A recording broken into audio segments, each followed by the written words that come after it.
Yo, it's your boy Ryan, Northwest Sports Fanatics, back at you with a new video. Today is Tuesday, June 20th, 2023, with your boy Ryan and the Northwest Sports Fanatics. Make sure you guys subscribe to the channel. Smash that like button either now or on your way out.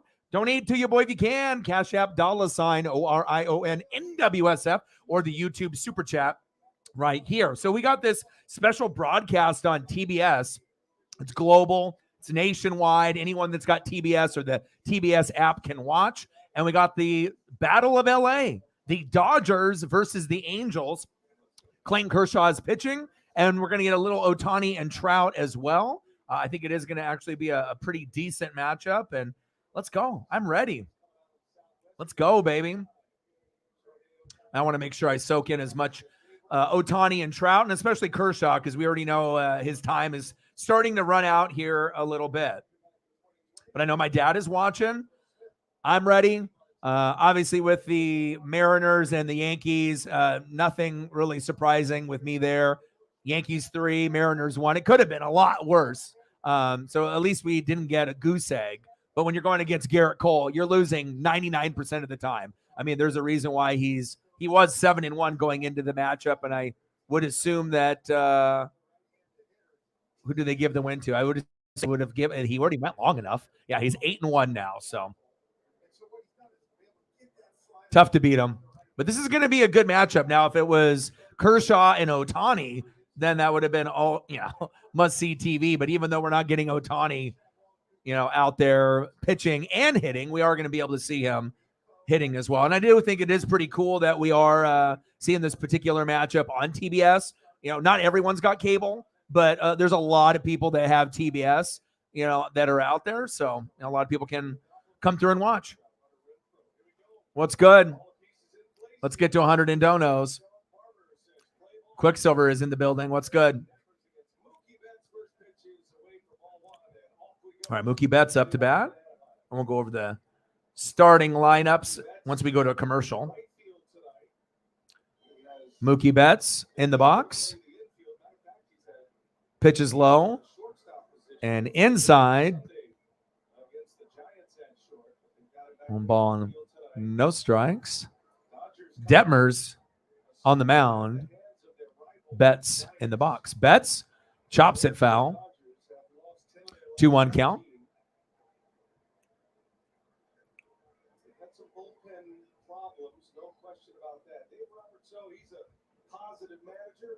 And I'm not really sure what we're going to get out of Reed Detmers today.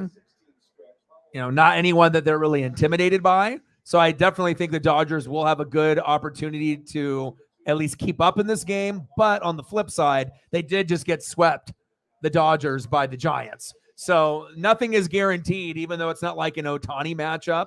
The Dodgers have been struggling a little bit. I went to go watch the Father's Day matchup with the Dodgers and the Giants, and it got ugly a little bit. There was a bases loaded opportunity to try to tie the game at the end, but if you're down by 4 runs going into the bottom of the 9th, then that's what you need to be able to tie it. Things are probably not going too good. Little bit of a slump for the Dodgers, but they look like they will make the playoffs, and they're probably the biggest threat to the Braves. And shout out to the Diamondbacks for that division as well. Megan in the building. How are you? Yeah, let's do that. $5 holla. Thank you so much. I appreciate you. Freeman fouls it off. Bang, bang, bang, boom, boom, boom. Bang, bang. $5 holla. Let me know what you want to see for photos during the commercial break, and I'll get some up for you. Appreciate you very, very much.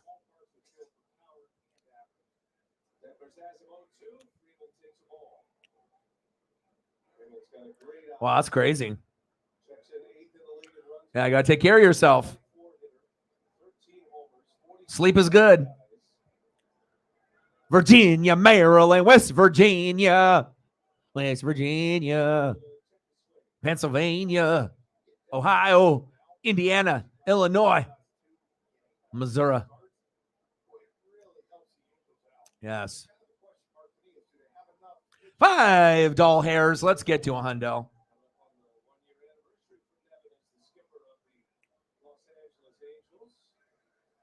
Hope everyone is having a good day. Obviously, a late game, and it's a little bit longer, but I've been up really, really early.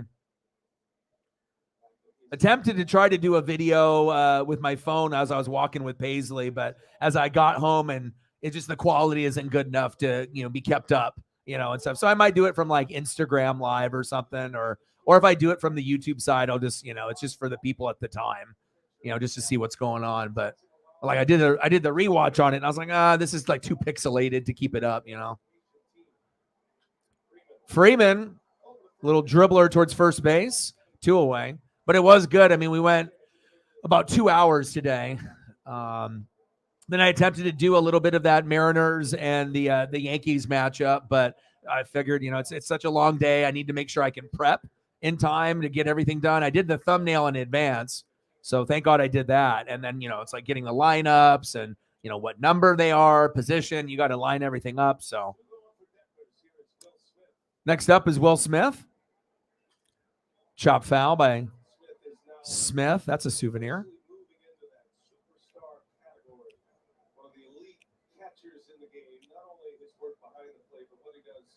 Oh, nice. Nice. So you guys drove the whole way. A lot of times, some people will fly, some people will drive. Sometimes it just depends on how much money you have. If you want to do one or another to save money, or instead of flying, if you kind of want to sightsee, and you're not going to necessarily be able to go through, airport to airport if you're going through like, 5, 6, 7 states to get to your destination. So it's like, boom, you got a 2-way ticket. Boom, there, DC, boom, back, Missouri, right? But to be able to go and see those things along the way, Will Smith, see you later, struck him at swinging. Let's go to the bottom of the second. Bottom of the first. We got to make sure we get to see what the Angels do. Ohtani and Trout. But I imagine that was a lot of fun, going through all the states and whatnot. And I mean, I imagine at times it was probably tough too. Let's not kid ourselves. Anytime that you sit in a plane for more than a certain amount of hours, or if you're in a car and you don't take breaks on the side of the road or a restaurant or stretch the legs or, get food or sightsee for a sec. Yeah, it definitely gets uncomfortable, I think, for anyone. Taco Tom in the building. Yeah, because they're not very good. That's just the bottom line. It's like, if you look at the roster, and I have to, when I talk to my dad and other Dodger fans, and like my boy Justin, it's like we're both Mariner fans. Both of our dads are Dodger fans, and not all Dodger fans or like Yankee fans are like delusional. Some of them, understand where they're at. Now they have hope that they can win the World Series every year, but I think most of them, you either know you're going to be like a good team, but maybe not like a World Series team. And they're, like the Braves are much better than the Dodgers. The bottom end of the lineup isn't as good. Pitching has been a little inconsistent. And the other teams in the division have shined bright. The Diamondbacks, Corbin Carroll, anytime you get a rookie, can do some big things, and that makes the team better. And hell, the Giants, they're not really that great of a team, but they're on this huge win streak, just like the Reds. So sometimes during the season, you get two teams that no one gives a crap about, right? And then they do something crazy like win 8 to 10 games in a row. And you're like, whoa, did you just play two really shitty teams, or did you get hot at the right time? So anything is possible, not only in baseball, but in sports. So that's facts.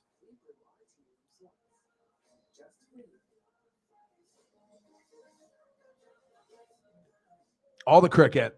Do you do rugby and soccer? Like what do you enjoy the most, based off the stuff that's in Australia specifically?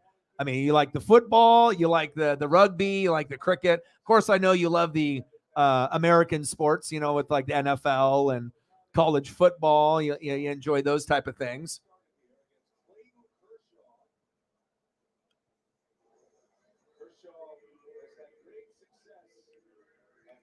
Every 2 to 3 hours. Yeah.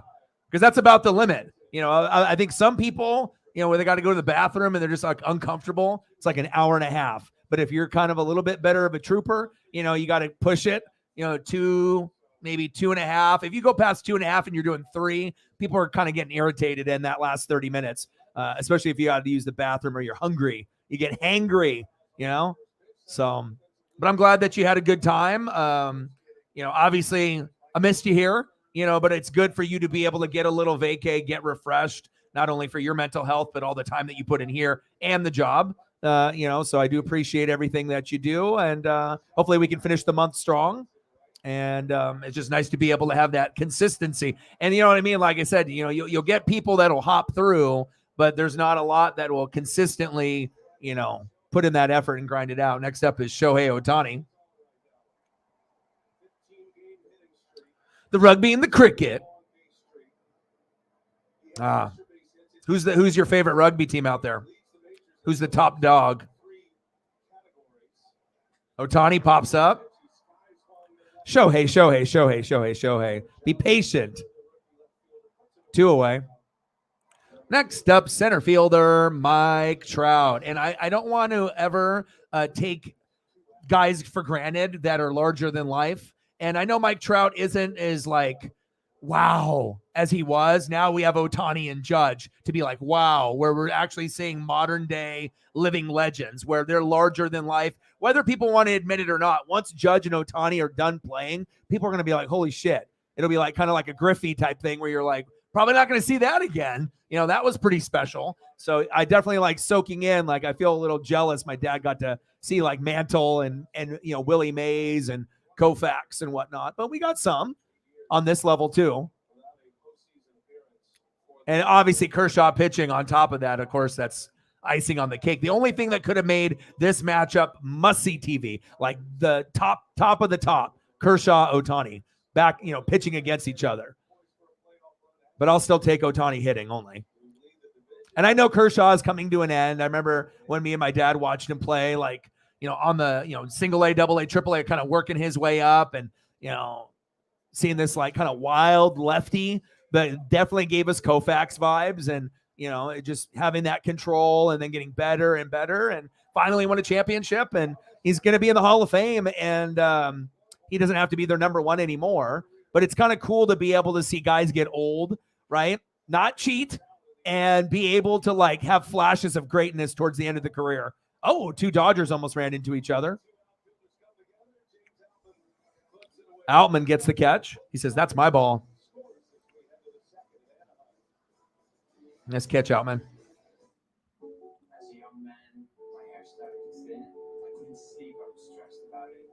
But Kershaw, Hall of Fame. Trout, Hall of Fame. Ohtani, definitely Hall of Fame. So I gotta soak those in. Morgantown. A Pat McAfee country. Morgantown. Yeah, I don't know what it's like to be in a lot of places, but I do have friends that will go to like Tennessee, and I'll see like pictures, and like the landscape is wild. It's like really, really beautiful out there. Philip in the building. Hey, yo.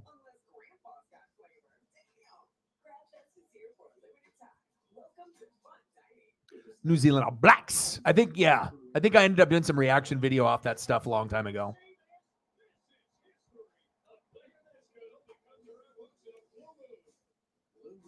Yeah, that's what they're saying. But again, you got to look. A lot of teams don't have, a 300 hitter. It's very rare. And then if you do have one and you're blessed, that you got one, hopefully you have some guys that are close. But I feel with the no shifting, the bigger, bags, the increased size in the bases, no shifting, and then the violations for the pitchers and the hitters, it's still, people are starting to kind of get acclimated, but a lot of times guys are going to, be horrible or suck until All-Star break or where the weather gets a little bit better and warmer in like June and July. But we're also seeing like Arraez doing crazy things, for Miami where he might bat 400 for the season. He went 5 for 5, I believe, last night. And then when the Mariners played him, we shut him down where he was like 0 for, 12 until something happened where we like walked him or hit him. So, but he is a special player. That's facts. But no, I think Trout is still, he puts in a lot of time and effort. I mean, I watch a lot of documentary and other things on him and like his kind of repertoire, and he definitely puts in a lot of work. Even if, he thinks, this is like Hall of Fame level, that's what I am, still trying to improve those skills. And of course, every Hall of Fame and All-Star player, they're gonna, slow down a little, a little older, unless you just have someone that's just a freak of nature. Next up, DHing for the Dodgers, JD Martinez.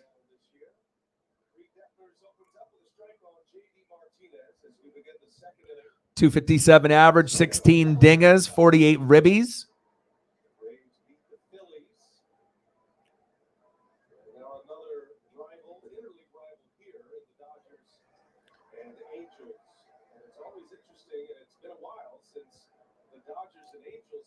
.02 count on JD Martinez.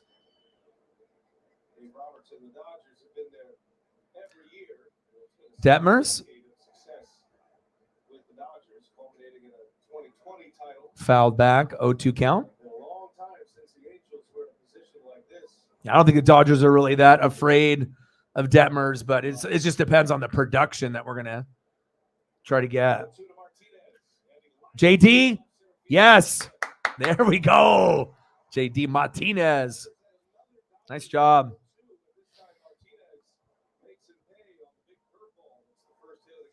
Big curveball, big hit.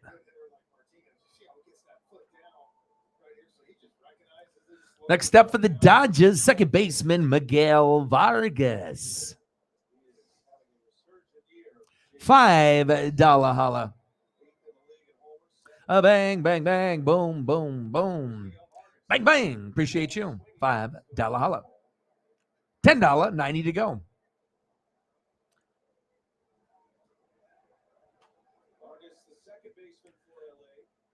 I think for the Rangers, most people don't understand why, they're doing this well. Like, it would have been amazing for them just to be like Seattle and be second to Houston, but to be able to be like the best team in the American League, besides maybe the Tampa Bay Rays, even though the Orioles are kind of on the up and up, and they ended up beating the brakes off of them, at least last time I checked. Let me see what the score is. It final? I know they were beating them bad. 8-6. Well, Tampa came back, but it was ugly. It was like 4-0 or 6-0 at one point, I believe. So, but they took a chance. They spent a lot of money, but the thing for me, it's not necessarily that those guys are, out there and they're playing so well. It's Bochy. It's getting the Giants coach, manager, that's won some World Series and has that experience, and did the whole Mad Bum thing and Buster Posey. So for me, I don't think a lot of people see that, but it's really, that's the key. It's like, he's like, I'm going to recreate the Giants with this Ranger team. And a lot of times it takes a couple years, even if you're like elite as a manager, but for whatever reason, his words are sticking. They're believing and they're playing like it. And they're, it's rubbing off. Oh, what a diving catch in the outfield. Wow. Taylor Ward with a diving outfield grab. That definitely saved a couple bags. Top of the second, runner at first. Wow. But yeah, to me, like I said, everyone can look at the lineups, and of course, having Seager playing rather than him not playing, that's big. You got to have your guys out there, Simeon too. But it's almost those other role players too, and some of the lower name guys and the other pitchers. It's like everyone kind of like, raised their level. They were trying to play at this level of game, and Bochy's like, no. Why are we thinking we're going to finish, in second behind? Like, no, we're not going to finish second behind Houston. We're going to win it. Like, we're going to be the top dog. And I think a lot of times people don't believe. They're like, he's just talking.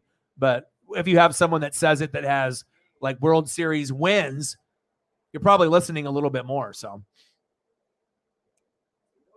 oh yeah, exactly. See, you watch baseball.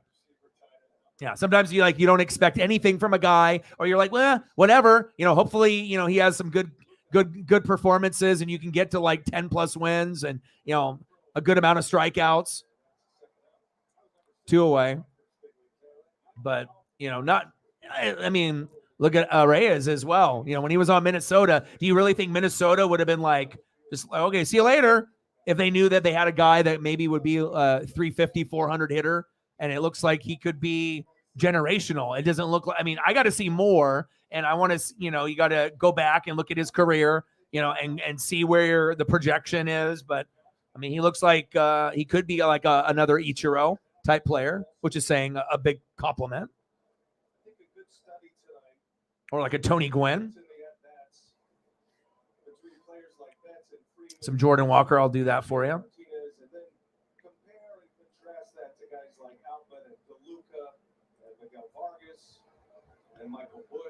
Top of the second, we're still knotted up at 0, 2 outs. Runner at first, chop foul.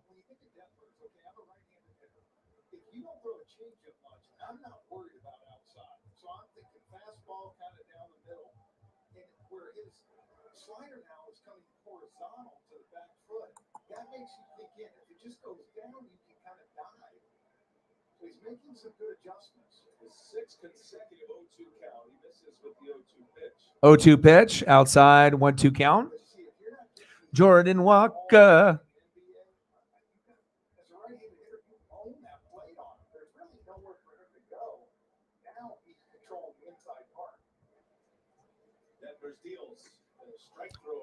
Pitches outside. 2 balls, 2 strikes.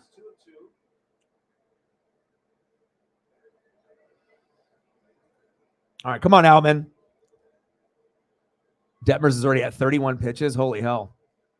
Big swing and a miss. Got him. Said, see you later.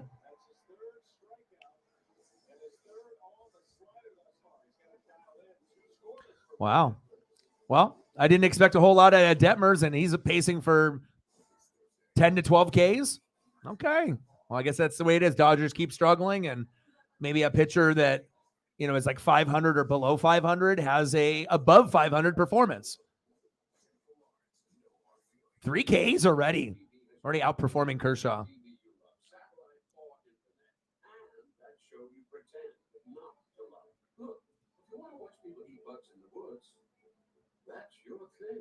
Switch today for a $200 reward card.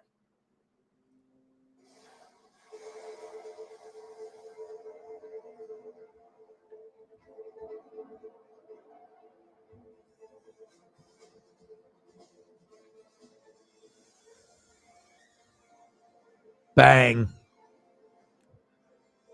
Reflect in the building. How are you? How are you?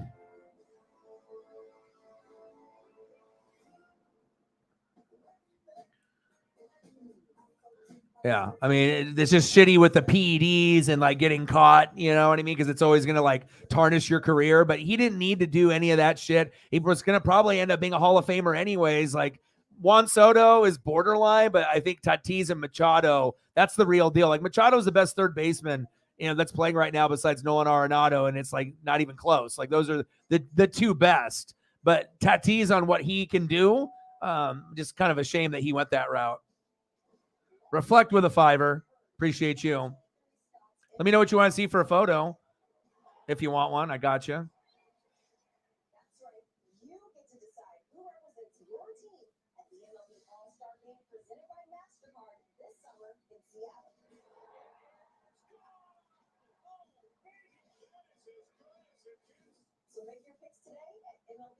Another one for you.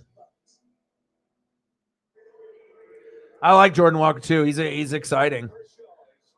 He just has like that it factor. You feel it. Come on, Kershaw. Reflect with a 5. Appreciate you guys. A bang, bang, bang, boom, boom, boom. Bang, bang. Hope everyone had a good Fasha's Day. And hope everyone is doing well. Mental health is important. Went for a walk. And then kind of recorded what I usually do for an adventure with Paisley. But after I like rewatched it, it was just too grainy from my phone. Much better than my old phone that was like kind of broken. But it was nice. Had a few people that hung out and went down to the river spot. And, we were out and about for a long time today. It was like 2 hours probably. Kershaw, 1-1 pitch. All right, in the bucket, 1-2 count. $15 doll hairs. Let's get to a hundo. Appreciate you very much. Foul back. 1-2 count. Which was as a September call-up in 2015. He homered off Clayton Kershaw. That's when Kershaw is in all of his glory. Yeah, that was a kind of a crazy. I mean, you went through multiple states. imagine got a chance to, some places probably just like stop and rest, got to keep going and whatnot. But I assume that at some point you stop to eat, at one point or another. Yeah, it was supposed to rain today. So I was like, what the heck is going on here? It was supposed to rain today. So I was trying to like time everything out. And then I was like, oh, okay, well. And then the birds were chirping, you got the ducks out and, fish jumping, and sometimes people won't be on like the canoes and the kayaks. It just depends, how warm it is. But, you get those people that are out there too. So, tacos, all the food. Big swing and a miss. Got him, Kershaw. There you go. Nice K.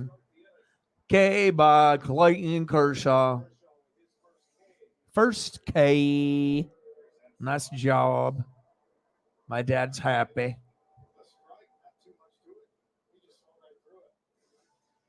And thank you to Sarah and Cyberpunk for the Twitter help too, or anything is beneficial on that end. Appreciate it.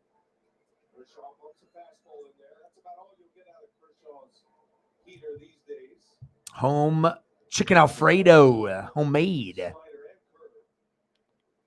0-1 pitch. Outside, 1-1 count. Crazy camera angle. Yeah, I bet you had a lot of fun. I love people that make like homemade stuff, whether it be like cookies. You don't have to be like a grandma or grandpa either. You can be young, but it's like, just being able to, even have like that nice meal with the good sides, like if you're having ribs and then you got the baked beans and, the vegetable, you got a bit of everything, it's not just like chips and whatnot, and corn, I got some leftovers, from the little Fajas day and hamburger, hot dog, but like the brats, like the big, it's like perfect. Okay. And then ribs, right? Then the Jack Daniels, like a spicy sauce. So like a little tubbery of that. Corn, and you got to put the butter, and do all that. But man, it's like sometimes for like leftovers, that is like so money in the summertime. I'll do like the Easter food, like the turkey and the ham and like the mashed potatoes and gravy and the traditional Easter and Thanksgiving food. That's like at the very top for me. But man, that was good. Look at Kershaw on that pitch. Wicked.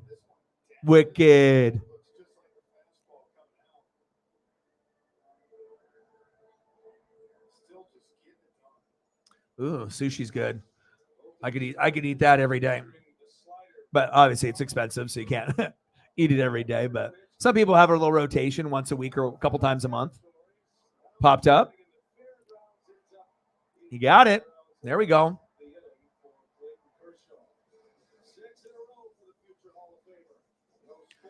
I was just thinking too, like I haven't asked, I think my mom ever to like make the cookies that she made back when I was a kid. But I was like, I kind of think that the next time I see her, see if that'll give her like a project and then I can, figure something out, compensate. And I just really want to be able to, it's like having those memories from, back in the day and whatnot. So, but I remember on some of them, people will have like almond or, they'll have the different, like chocolate chip cookie, or you'll have like the nut, obviously one options that are in there. And most people just want the straight chocolate chip cookie. They don't want to have anything else in there, but I remember even, being a kid and like complaining,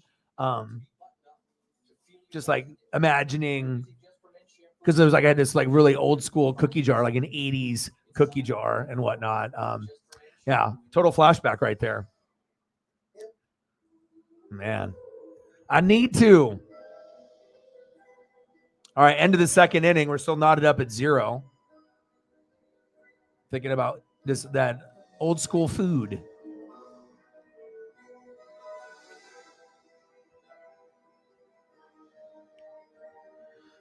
Pulled pork coleslaw. Oh, collard green, baked bean, fruit chip dip, cupcake of mint. Oh man.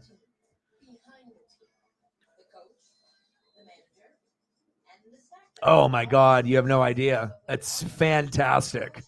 I mean, the only people that are going to be on our level is people that live on the East Coast. You know, obviously with the Atlantic and whatnot.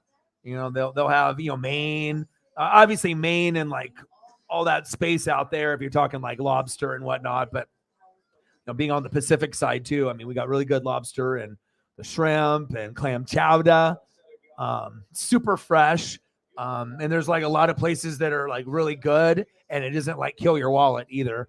But at the good places, usually there's a line, because not only locals but the out of towners. Like we got a place out here on the West Coast called Moe's, and they're known for the chowder, right? And all the fixins. You can get like cod and different stuff that's like breaded and battered, and different options. With the fish taco, or just fish and chip, or just an all out feast. Yeah, it's wild. Yeah, but I don't think a lot of people out here appreciate it as much as me and a few people that I know. A lot of people are like, ugh, or they, some people that don't like sushi, that's fine. Not everyone's gonna have that vibe, but I guess it just depends on if your taste buds, if you're willing, if you already like rice and like teriyaki type stuff, chances are you'll probably end up liking the sushi stuff. There's different kinds, but everyone's a little different. But the seafood is kind of like that too. But I mean, if you can get like the amazing, like it's like lobster tail with like the butter and like the crab cakes, and even like the fresh crab, you get the little you get little crunchers and the little dipping, and it's pretty amazing, man. Like I said, I won't lie. Like I like Mexican food a lot too. I mean, I'll eat any type of food, Asian food. I love Mexican food though, but Asian food is up there because I ate that all the time when I was growing up. But we already know pizza and the burgers. We already know how I feel about that. But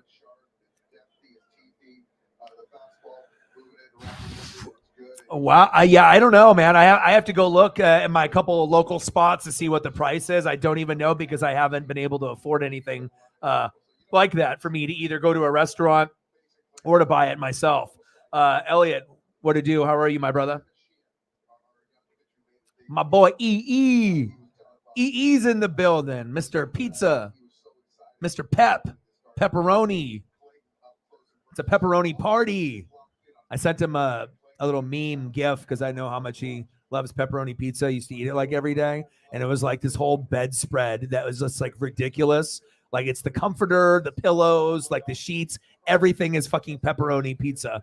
Like the fucking whole thing. Like the most crazy. But the funny thing is, as crazy as it is kind of like, I wouldn't mind. That's not going to be like my, regular, hey, this is the bedspread. It's just a bunch of pepperoni pizza, right? But like to have something kind of as crazy as that, like as a side one, why not, man? If you love the pizza that much, you just want to roll around in the pizza. I don't know. They got some crazy ones too. Like they have those ones that have like the celebrity faces and they're like huge, like on the whole, like the face is like I don't know. Some of that stuff is pretty crazy. Now up, we got Mookie Betts.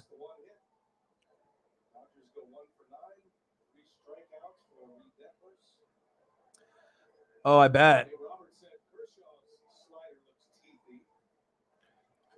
Yeah. I guess it just depends on your location because we already know location is huge, right? So location and reputation. So location and reputation can go a long way because reputation is one thing. But if you got a fucking good location, like on a corner where it's like close to the freeway, or, it's not like you're going to get jammed up here in like the parking lot and it's like a pain in the ass to get there and whatnot. But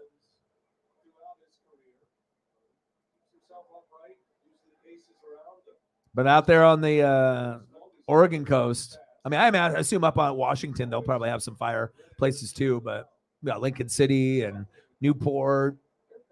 There's a really nice spot at Pacific City that's got these amazing crispy shrimp, the best crispy shrimp I've ever had in my life. And the crispy shrimp are just like super crispy. They're like a good size. You get quite a few. And then the best part about it, at this one spot restaurant, at this one beach town, I haven't been able to replicate it anywhere else, but they got their own like sauce. So it kind of tastes like Mookie.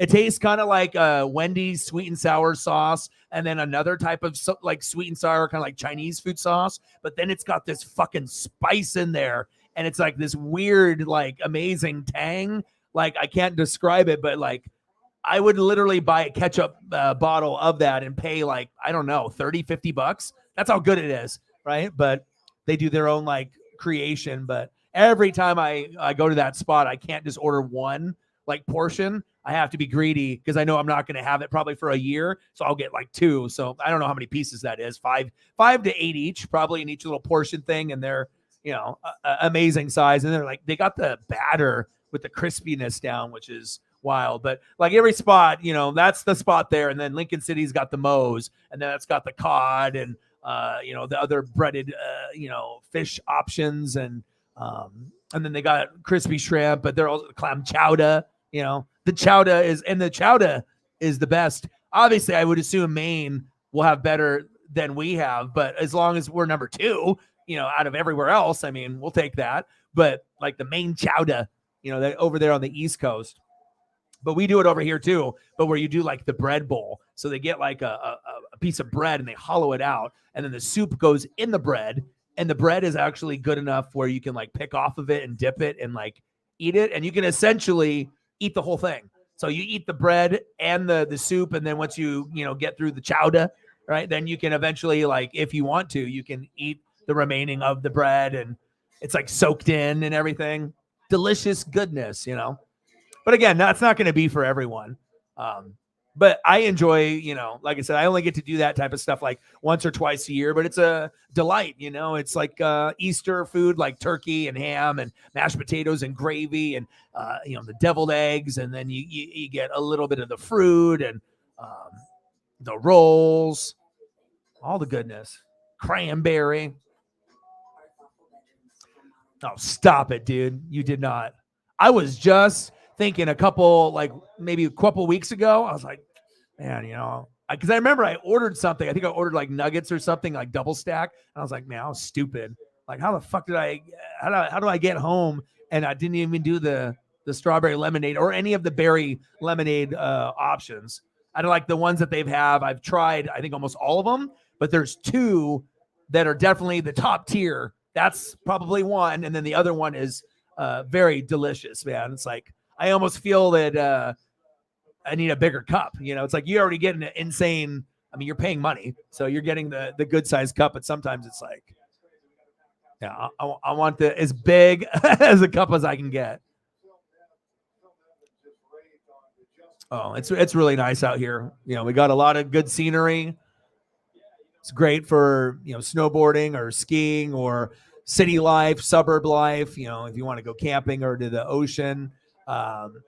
You're looking at like 2 hours in any direction, depending on what part of the state that you live in, if you live where I live. So it's like, you're not really that far, 2 to 3 hours to find a little bit of paradise in any direction. And if you want to go downtown to go to like a Blazer game, maybe not hang out down there or go to some amazing food carts that are some of the best in the nation, then, 30 minutes, 45 minutes, depending on how far you're going. So that's not that far, but being out in the burbs area is obviously better because, there are some, like I said, every state has got a couple like kind of shady or shaky areas, regardless if it's, homeless or other crazy stuff that's going on in that particular area. I think for us, it would probably be Portland. Portland would be one, and then probably Gresham would be two. Those would be the two places. You probably aren't going there unless you're going to a Blazer game. You're going to the Saturday market, down there, food cart heaven. But you're probably not going to be like, oh, let me just go down here and hang out. A couple years back, it probably, it wasn't as bad, but every part is, and it's not all of Portland. There is going to be some nice, Portland, but I think, everyone can relate. All right, we're in the bottom of the third, still 0-0. It's good to be able to see the Padres starting to kind of get into a rhythm. Out number 2.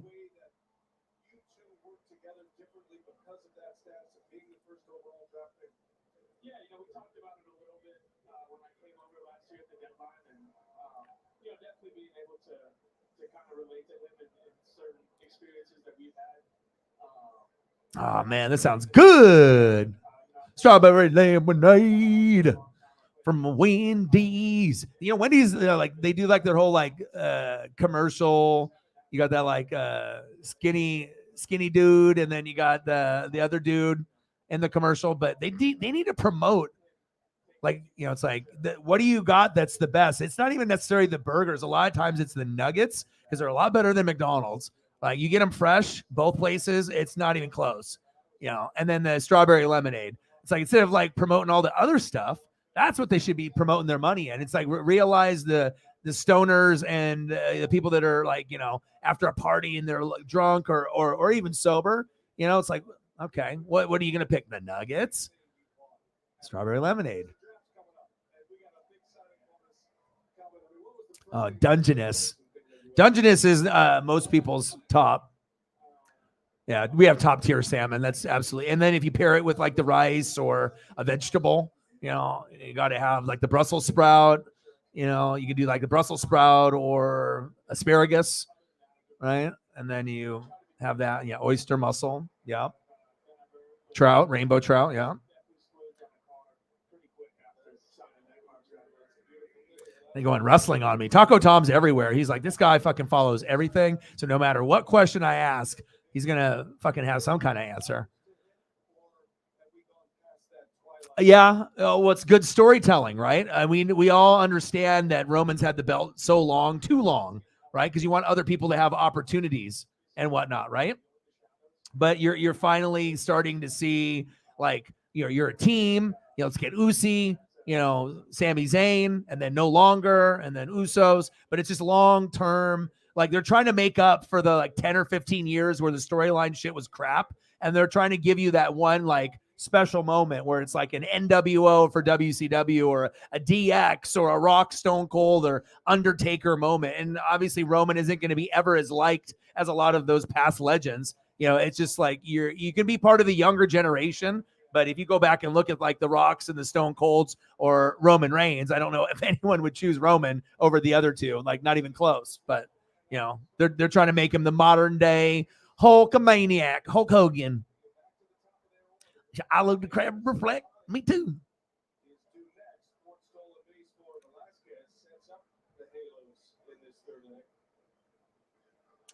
Damn, 101.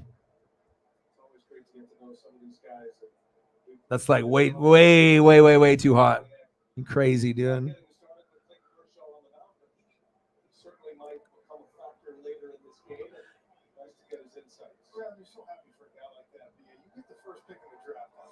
Oh, I bet. Some people can take the heat, but then the humidity when you live like in the Texas or you go even more south, from the people that I know and, you know, stories I've heard and everyone else, they said, yeah, if you're not used to it, that'll get you real quick. You got to get the spicy nuggets from Wendy's. Said my friend got stoned and got 50. He said, motherfucker ate 15 nuggets. But what the real question is, right? As you as a friend and being the wingman in the vehicle, right? What sauce did he get for the nuggets? That's the most important part. We got to be able to understand like what level of crazy we're talking here. You know, are we talking honey mustard? Are we doing barbecue? I mean, we got the sauces. That's a lot of nuggets, dude. 50 though? 50 all for him? That's a lot of nuggets, man. 50 nuggets? I mean, you can get like 10 nuggets in, and then I guess, you know, usually you want to eat like a burger or fry or, you know, strawberry lemonade or something. But geez, golly, 50 nuggets, 50 Denver Nuggets, 50 Jokic's, Joker. Holy shit, $15 for 50 nuggets. He said, give me that Nikola Jokic, boy.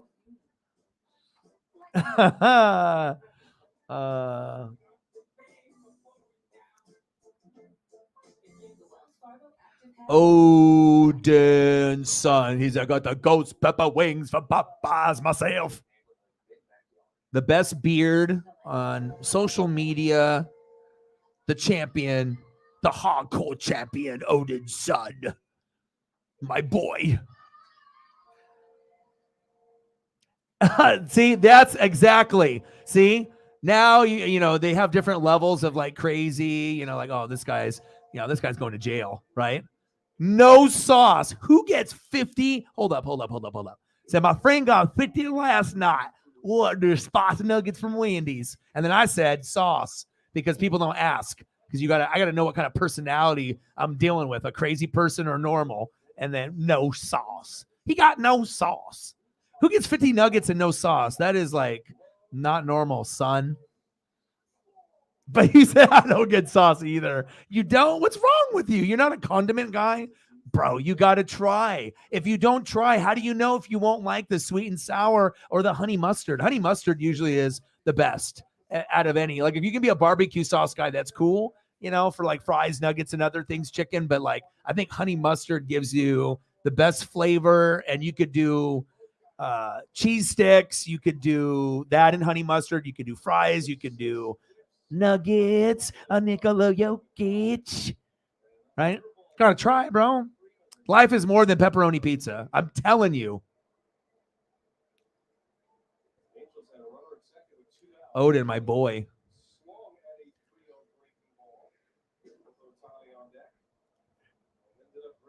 Said they're stingy at places. 5 barbecue. Yeah, well, usually you can only get away with getting like 1 or 2 sauce, right? And then they're like, well, 50 cent, 25 cent. I'm like, fuck, I'll pay. I don't care, you know? But sometimes you'll get that cool person where they give no fucks. They're like, I need sauce, 1.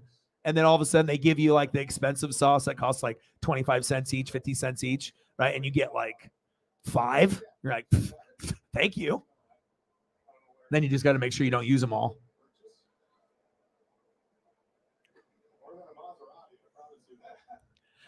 He said he got 50 nuggets with no sauce, no drink, cold tripping. Oh my gosh. And then the lemonades, got some lemonades.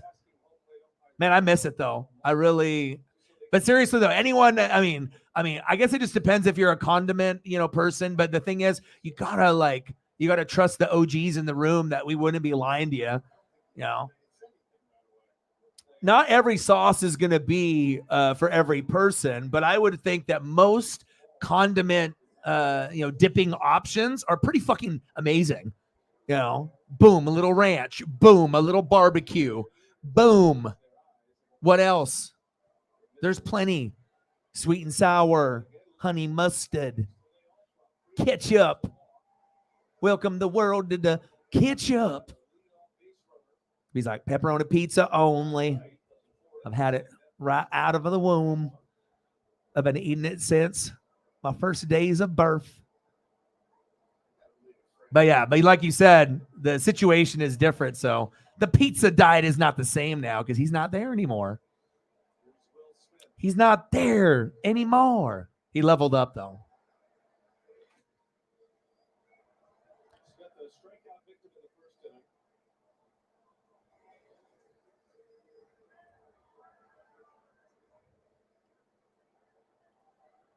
All right, still 0-0, top of the 4th. Now I want fucking crispy nuggets and Wendy's lemonade. Detmers, 54 pitches in. Anybody getting all the food and no sauce? That is a crazy, right? You go, and if you don't want to be labeled as the crazy, you better get like at least something. Dude, even the light got fucking scared. That shit turned off. It was like, nope. He's like, you're telling me he got 50 nuggets and no sauce.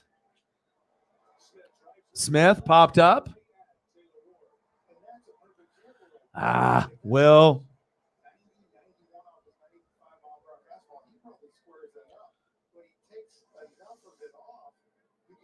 One away. Next up, DHJD Martinez.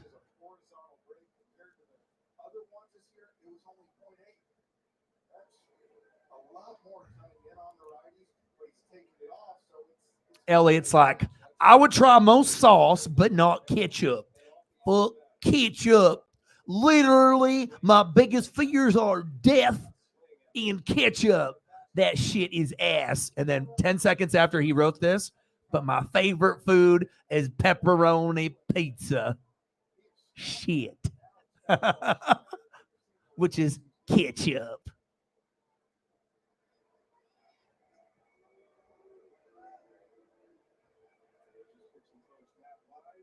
Ooh, nice. A Steelers chair.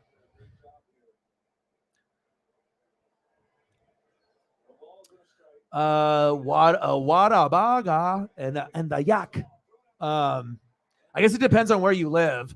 And of course, if you're closer to like downtown where the food cart scene is, some of those places are open, I think, all night. So, I mean, no matter what party or what concert or what fucking game you're, or if you go to like a game or concert, then you go clubbing afterwards. Like you literally can find somewhere. And they usually have all ethnicities. They got all the different types.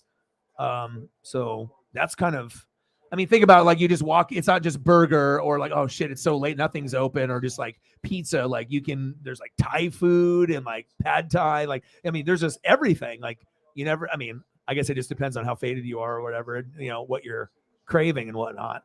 But it's like if Taco Bell was like going to be the only option if it's like super late.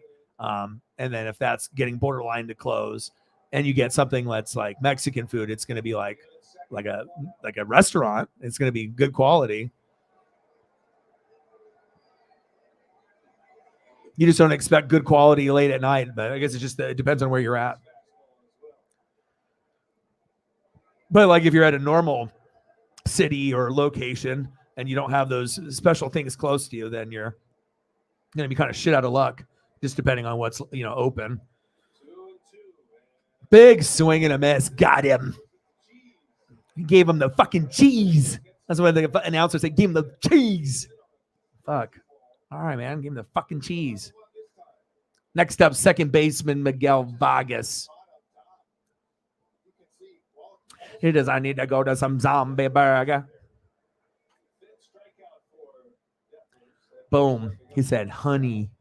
It's like, we usually got some. Shit, sometimes the honey is good, man. Good flavor. It's flavor time. Got to go to flavor time.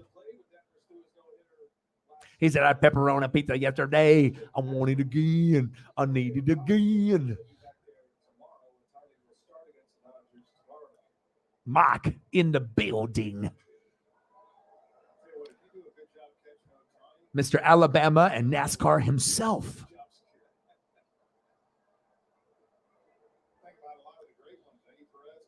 Top of the fourth. 0-0, 2 outs, runner at second. One hit so far. I mean, shit, if the game is going like this, the Dodgers can't afford to lose a game like this.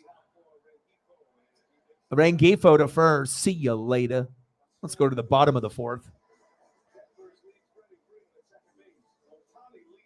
Ooh, Ohtani leads off.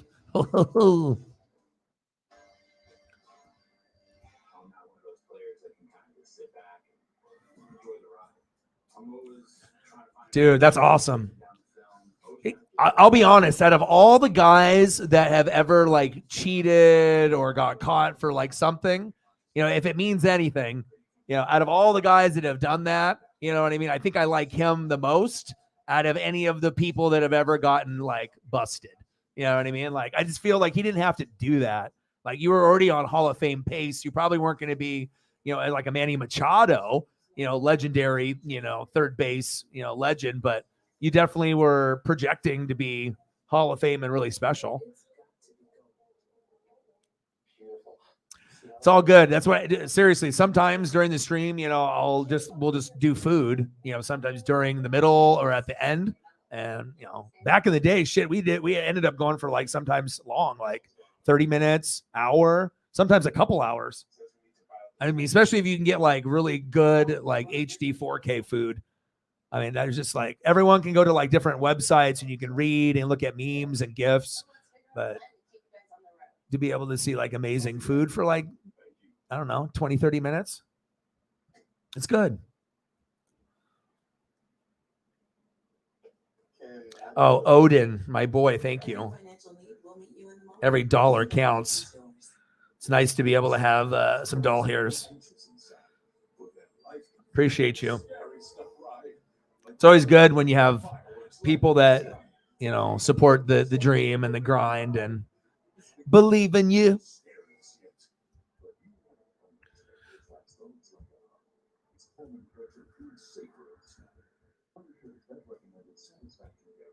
Odin, son. $10 dono. A bang, bang, bang, boom, boom, boom. Bang, bang. Odin's son. The original OG. Appreciate you very much. Let me know if there's anything that you want for a photo, and I got you. Oh, baby. Come on, Kershaw, Ohtani. This is the whole reason why I wanted to do this. Like, not going to get too many at-bats, but, we got a current, like, larger than life legend in Ohtani. It's like MVP, like, absolutely. And then Kershaw, a guy that was an MVP, but it's at the end of his career, but is actually kind of going out on a pretty good high note. His record and, everything that in his stat line. I mean, he has started off strong and then had a couple rough patches, just like any pitcher, but has done remarkably better than I think anyone thought at this stage of his career.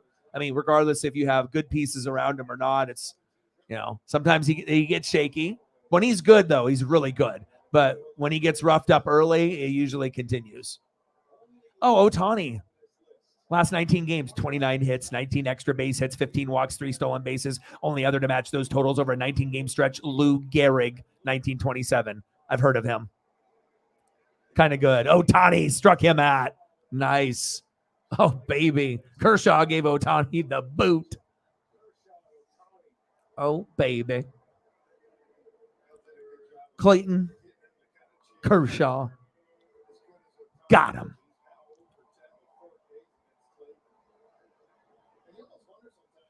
$25 hairs. Let's get to a hundo.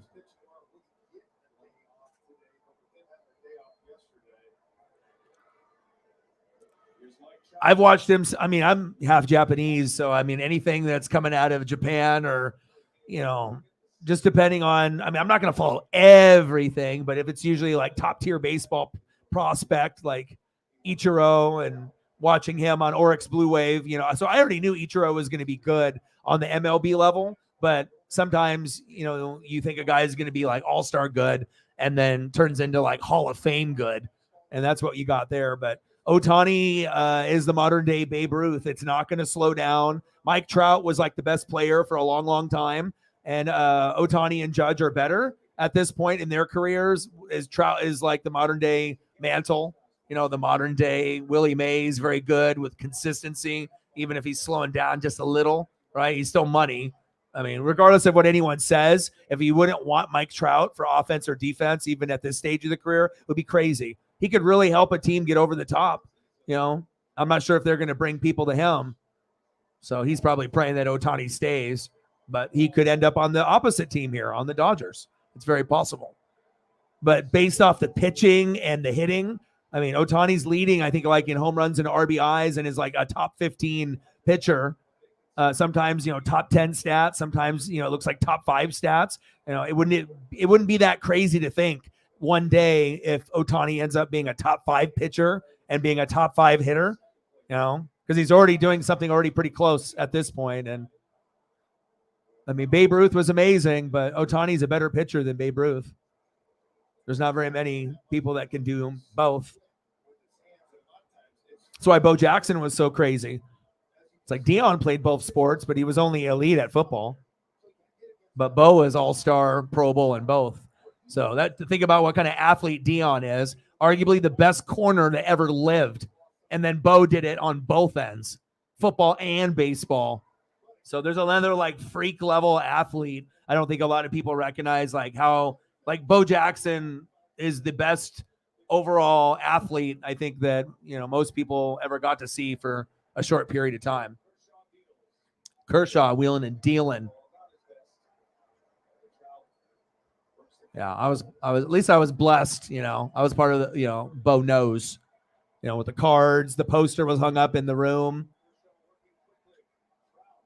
I had the Bo Jackson Royals popped up. DeLuca with the catch. 2 away. Kershaw says, thank you. Bottom of the 4th, 0-0.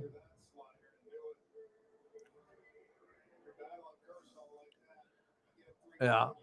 Like for me, I'm a huge collector of memorabilia, sports cards, toys, all that kind of stuff. I didn't invest enough, in like the Ohtani where, a lot of people got certain stuff for pretty cheap, and seeing what you're seeing and like the projected kind of how he's going. Like, does anyone think Aaron Judge is going to fall off the face of the earth or cliff? No. Like, even when he starts slowing down, what's the worst that Judge is going to get? 20 to 25 still? I mean, that's how amazing he is. Like, but he's got, to me, Judge is the only guy that can beat his own record. Like, I could definitely see him, as long as he's not roiding and doing anything illegal. I could definitely see 60 to 72 home runs, like 62 last year. But I mean, I think that you could do kind of like a Barry Bonds number without the Barry Bonds, drugs in the body, and it'd be cool to see that, or to see Ohtani be like a top 5 pitcher, 15 wins, 2 losses or something, or 3 losses. And then for him to hit 50 homers. I mean, imagine if we saw some shit like that. 15-3 pitcher with a 1.99 ERA and hits 50 homers. I mean, then what, Then you can't really say shit at that point. As great as Judge is, then that's just like wild. Ooh, what a big hit. Fucking Brandon Drury. They're like, oh, we got our first hit. It's in the bottom of the 4th. About time.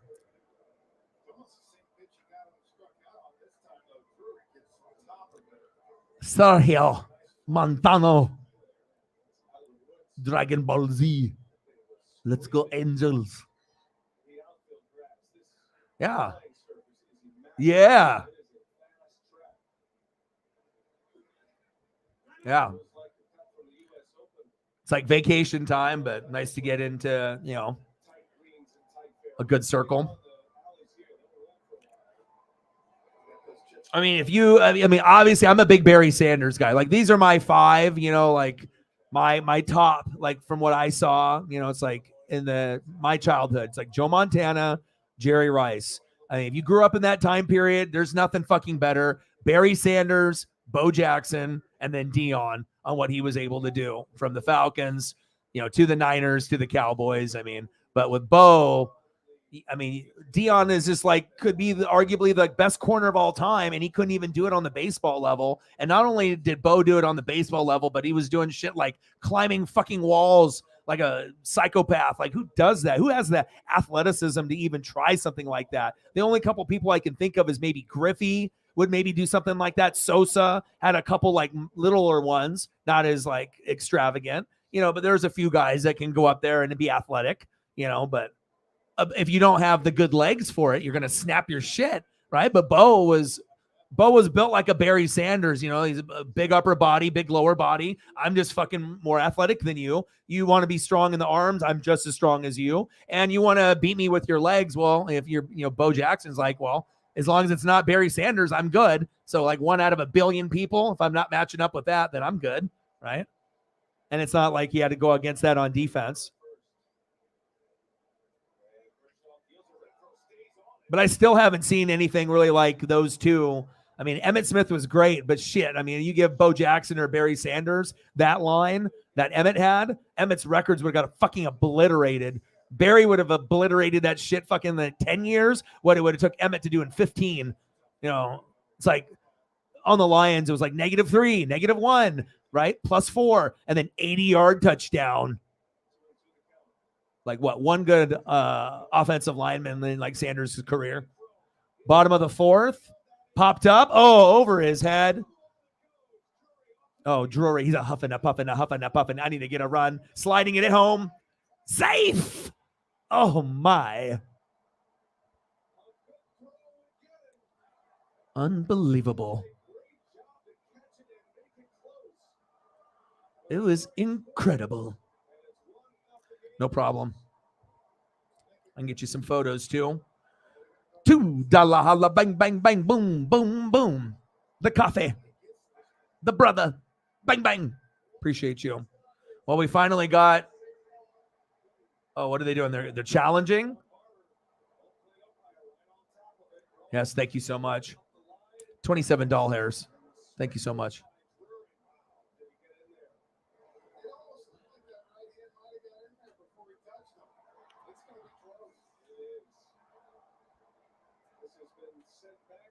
Dominic. It's Barry Sanders' best running back. Yeah.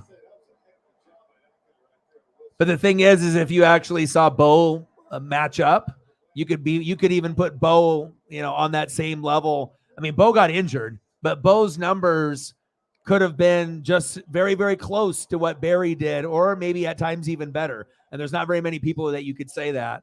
So, but most people that grew up in the Barry Sanders or Deion Sanders era, unless you didn't catch Bo's career, because it was shortened. So it was like, kind of like a 4 to 5 year gap, with like the football stuff, from like Auburn. And then when, he was able to play, and then obviously Barry played 10 and just like said, I'm dipping out on top. That's you're kind of good if you go to like 10 Pro Bowls in 10 years and just say bye, and you could probably play for another 10 years.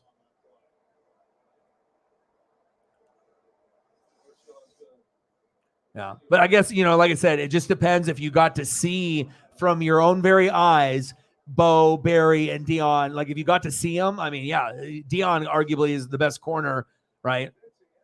But then you look to see what he did on the baseball side, and then we normally would be like, oh my God, Deion's number one if Bo Jackson didn't fucking exist.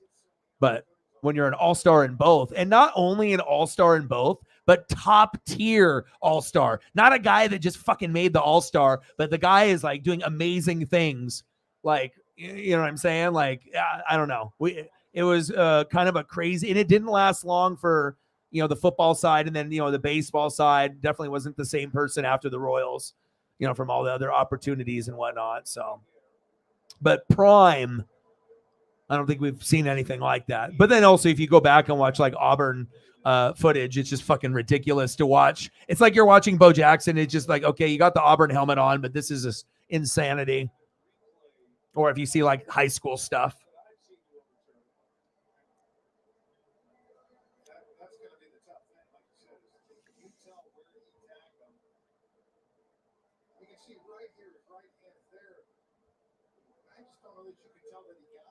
What do you want to see for a photo, Megan?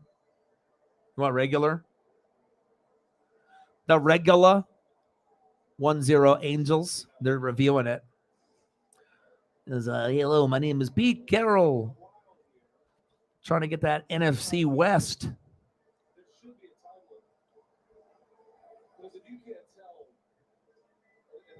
Yeah. Well, Deion was, Deion was great, in his own way. I'm not trying to, say that Deion sucked at baseball. Deion was pretty good. He was used as a speed guy, kind of like a bunting guy, a singles guy, getting guys over kind of guy, sacrifice fly guy. You know what I mean? But Bo was, we're talking about like top tier athlete. I mean, that's just, I don't know if we're ever going to see anything ever like that again. Or if we do, it's, maybe once every 100 years or something like that comes around.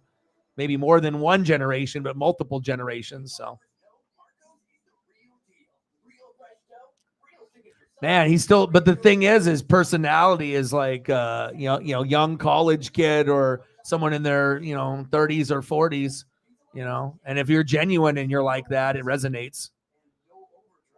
Man, shit, that should be everyone's fucking dream to be as fucking lighthearted and peaceful, but then passionate and excited about life, even when you're getting old. You can bounce around and, do some drills and, throw the football around like you're fucking 25 or 35. And even though, you're much older, it's that spirit.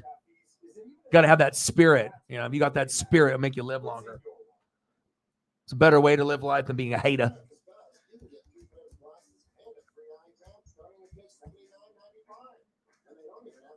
Pete Carroll.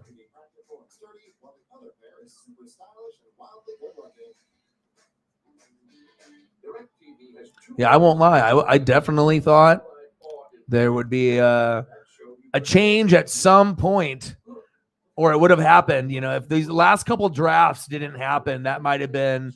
And I probably assume it would have been Schneider first to go. I think Carroll was probably. I'm not sure if. I guess it just depends on the relationship with the owners, like who's closer, and who they value more.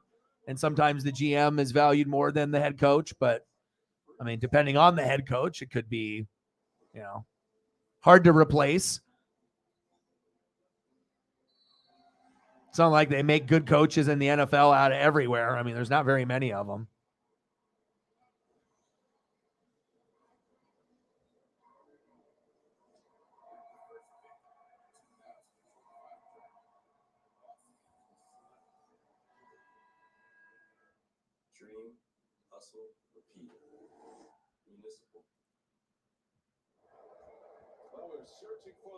Are we still getting a replay? Gosh, they're replaying is dive at home to make it 1-0.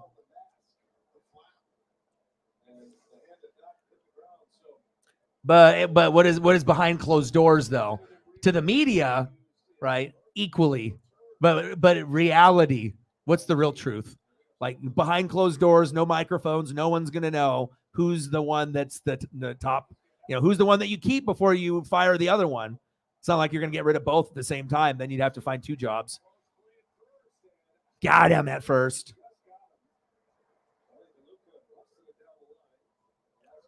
I guess it just depends also, who's making the decisions with the players. Who's got the final say? Is it going to be a combination of Schneider, Carroll, like who's really the main decision makers when you're in control of a team? A lot of times we don't know that. Sometimes the owner has the final say. Sometimes it'll be the head coach, or the GM and the head coach, or the GM. Each team kind of runs their, or it's a combination where they have to agree between three. Then you get butting heads. GM, owner, and the head coach all want a different guy.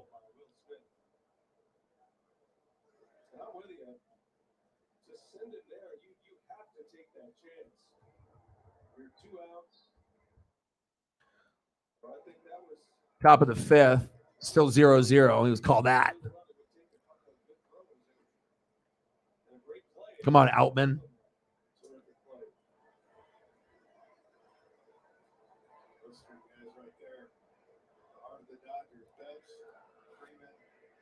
Oh man, regardless of if people are Longhorns or Trojans, wow, what an incredible couple years for both teams. And then that game obviously is never going to be forgotten for a lot of people.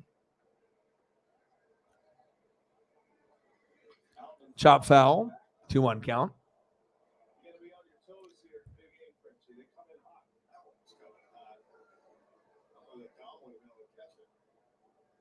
Thank you, Mike. $2.38. Everything helps.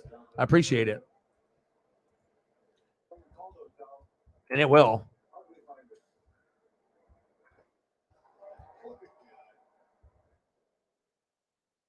That's something to drink.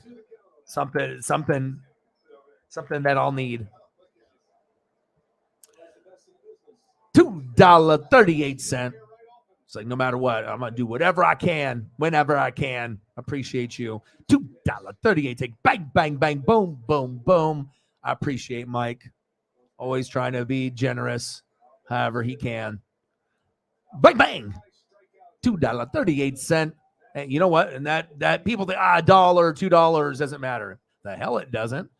That's not like I can go into the Safeway and get Gatorades and Snapples for free. That's facts. Well, I guess you could, but you'd be probably running away in the parking lot. Don't do that. Appreciate you. What do you want to see for photo? You got something?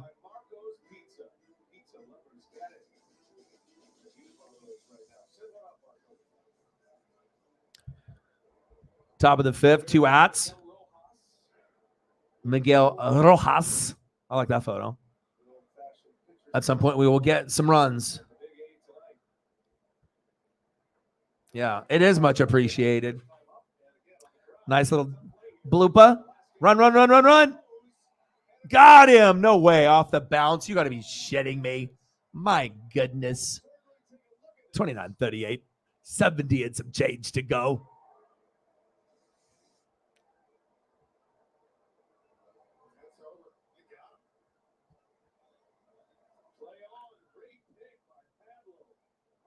Yeah.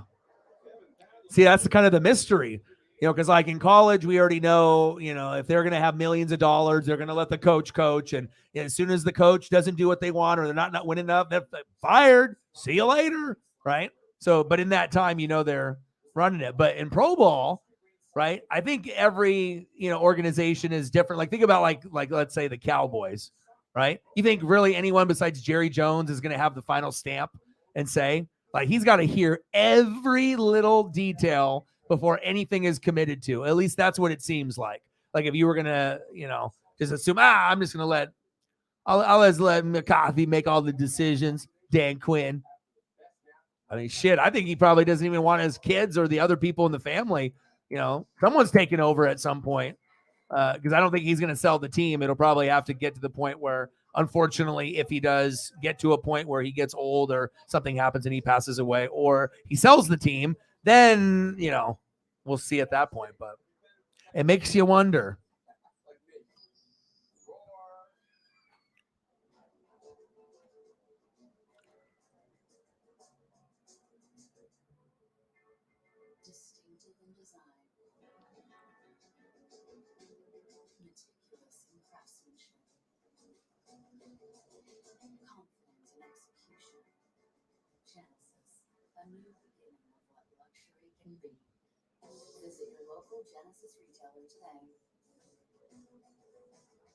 But how do we know, though?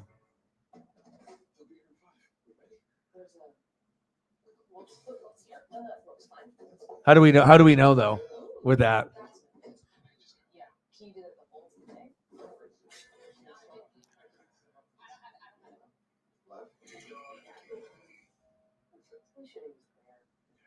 Today, let's paint, spray, and stain with Behr, America's most trusted paint brand. Was the fridge here before? No. Behr, exclusively at the Home Depot. All right. I got you, man. It's a good choice, man. I'll get some Bama stuff, too.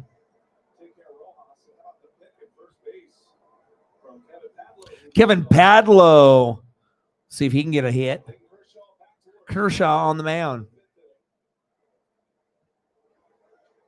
Boom. Kershaw. Boom. Dodgers. Bottom of the fifth. Nothing. 2 hits for the Angels. 1 for the Dodgers. All right, let's try to look at some Derek Thomas. That's a crazy potential to think if he never died, where his career would have been at the very end. Like, who's to say that he's not number 1 overall when it's all said and done?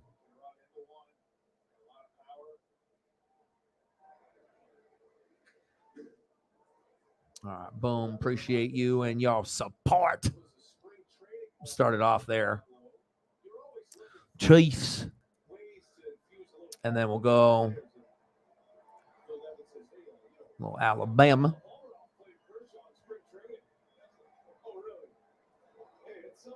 Where is it? Where is it?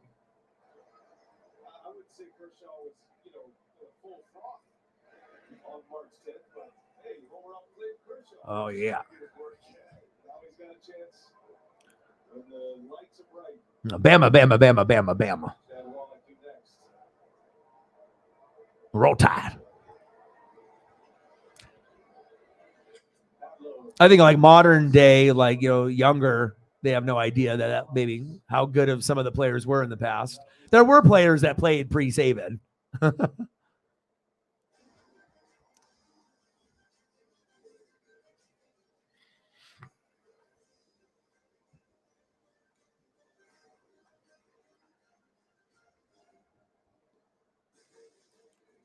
Yeah.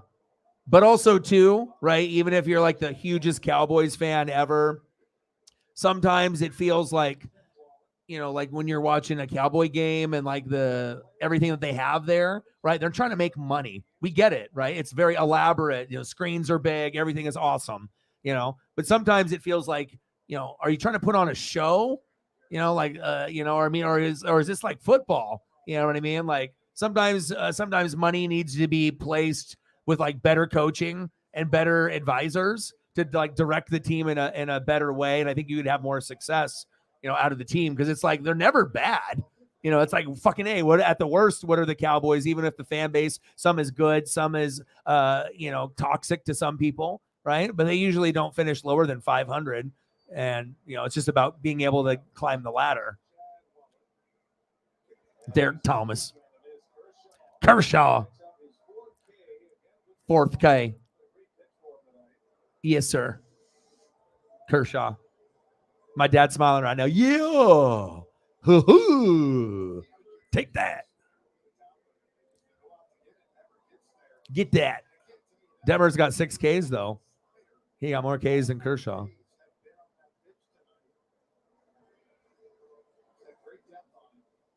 Bottom of the 5th, 2 outs. Luis Rengifo.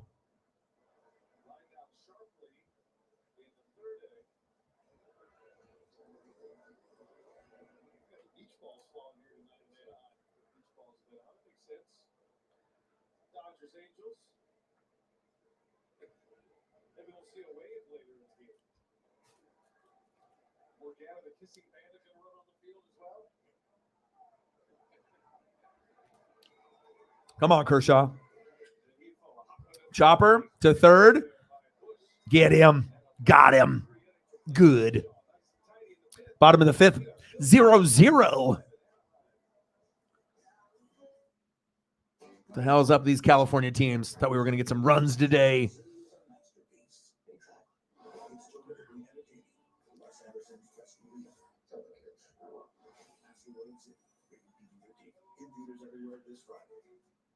More shopping? You should watch your spending, honey. I'm saving with Liberty Mutual now. They customize your car insurance, you only pay for what you need. Check it out. You could save $700 just by switching. Ooh. I'll look into that. Yeah, I know. Put a reminder on my phone. Yeah, it just depends on how young the people are, or if you're old school, or if you know who, Bear Bryant was, or if you don't, or it depends on how long people have been watching, how old they are.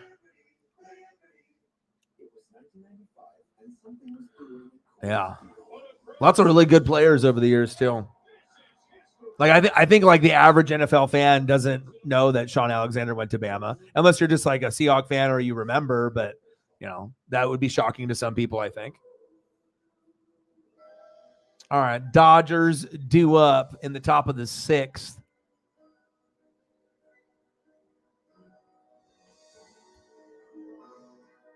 Zero.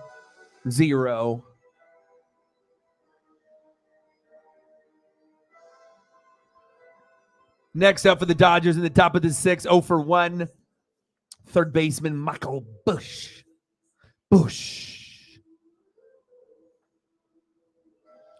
Batting 2nd, 0 for 2. 2 Ks. Right fielder Mookie Betts. And batting 3rd this inning, 0 for 1. Base on ball. 1st baseman Freddie Freeman. The OG. Mr. Consistency.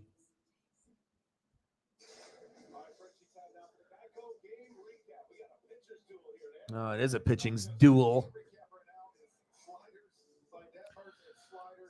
So what do we got? We got 6 Ks for Detmers and 4 for Kershaw, huh?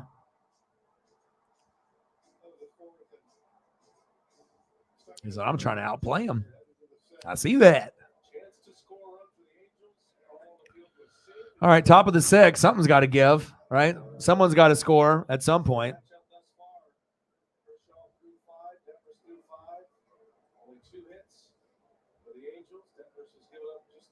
Ten strikeouts combined.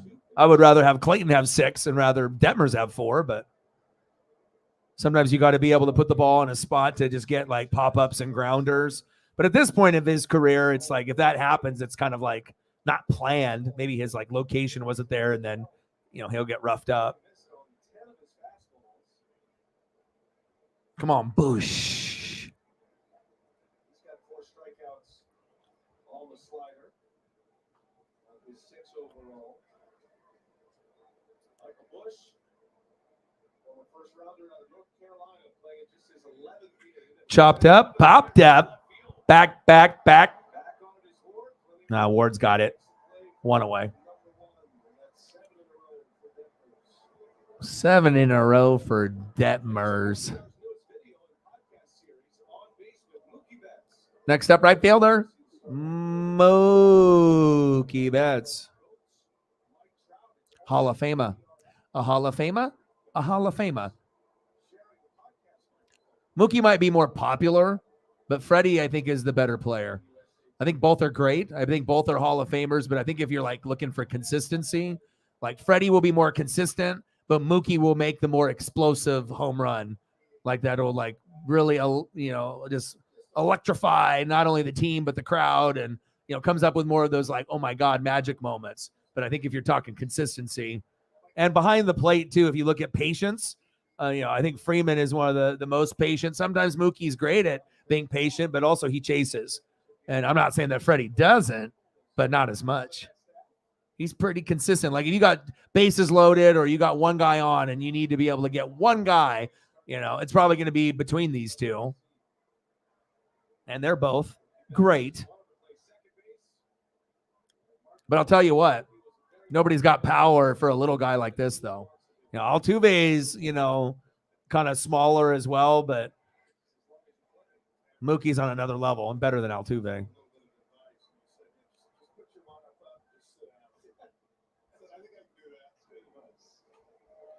Top of the 6th, 0-0, 2-2 pitch, right down the middle, struck him out looking. Shit. Detmers, how many Ks is Detmers trying to get? He's trying to get 10?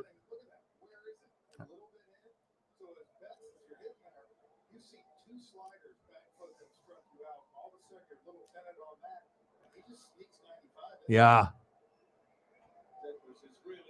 Detmers. Freeman. Chopper to first. Got him. No luck. No luck with Mookie. No luck with Freddie. Maybe JD. Maybe Will. Someone's got to do something. All right. Bottom of the 6th.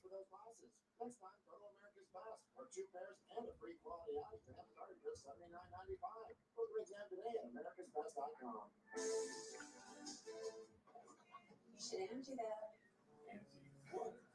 Angie that. And we've connected with skilled professionals to get all of your home projects done well, so you can focus on the important stuff. It means seeing millions of ratings and reviews, so you can feel confident. It means comparing quotes or booking at an upfront price, so you can choose the best price for you. Because we want everyone to get the most out of it. All right, in the bottom of the 6th inning, 0-0 with the walk. Shortstop Andrew Velasquez. Batting second, 0-2. Left fielder Taylor Ward. And batting third, 0-2 with a K. The best player on the fucking planet as far as being an all-around athlete besides Aaron Judge. DHing for the Angels, Shohei Showtime Ohtani. It's kind of good. He's going to get the MVP this year. Boom. Could have got it last year, but definitely understand why they gave it to Judge. But it's going to be one of those things that more than likely it'll go back and forth, Judge, Ohtani, Judge. Like, who's the only other person that's going to match up? What, fucking Yordan Alvarez? And he's going to have to blast like 50 fucking homers because I don't know if he's going to ever be able to surpass what Ohtani and Judge are going to do if they're relatively healthy for a full season. I mean, as great as Alvarez is, he's no fucking Shohei Ohtani or fucking Aaron Judge. You feel me? You feel me?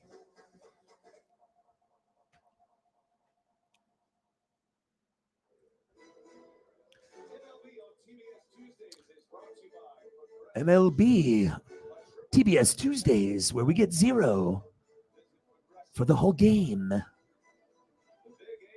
What the fuck, man? How you got Trout, you got Ohtani, Mookie, Freddie, and we don't got nothing? Velasquez. He says, I got you. I'm going to get something started. There we go. Velasquez with a single. Everyone just woke up. They're like, okay, let's play. Next up, left fielder Taylor Ward. Reflect is my boy. I mean, this is probably not what they, wanted. I mean, you got two amazing teams, right? The Angels are doing much better than anyone anticipated. Pop dep for Taylor Ward. Boom. One away. And then obviously Kershaw pitching is still going to be a draw. And you got a couple Hall of Famers on your team too. It's not like they don't got a guy that's Hall of Fame and another Hall of Fame player, But it's like, I need to see some homers. I need to see some plays.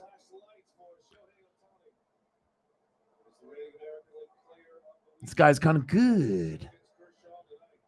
I don't know. It's just crazy. Like the hitting part, he matches up with he's like the left-handed version of Judge. It's just fucking wild. The power is just ridiculous. It's like, I'm part Asian, right? And it's like you see someone that, it's like Yao Ming, right? But it's too tall. He's like has all the athletic abilities to be like dominant, but he's not going to ever be known as the greatest of all time, because Yao was just too tall, back problems, leg problems.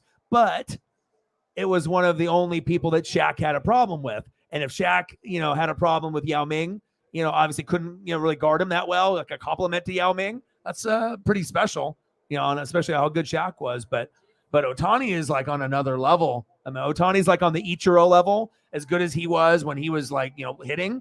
But now you add the pitching side to it, and it's just like it's hard to fathom. It's what you're getting. Ohtani, back, caught.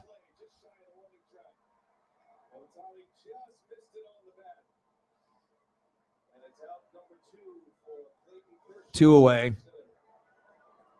Next up, center fielder Mike Trout.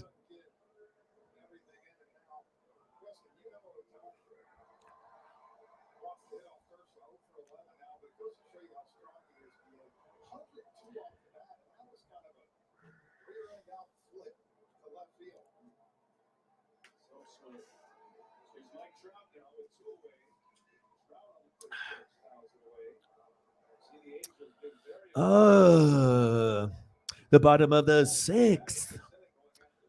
0-0. 0 for 2 with 2 flyouts. 255 average in 2023. Mike Trout.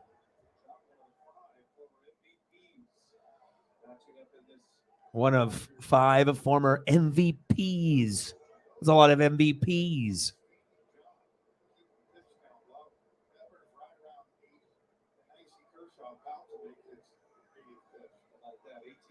$18 consecutive scoreless innings versus the Angels over the last 3 starts. Clayton Kershaw. He's old, but sometimes really good. Nice. Throw to first. Got him. End of the 6th. We're still knotted up at 0. It's a dandy. It's on a TBS where we get 4 hits in 2 hours. No runs to no runs.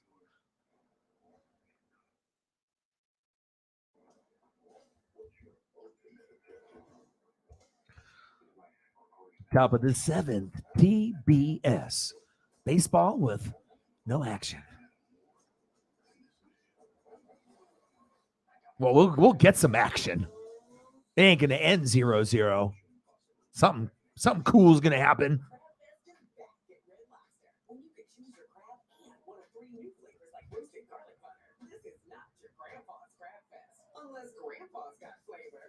Oh, the grandpa's got some flavor.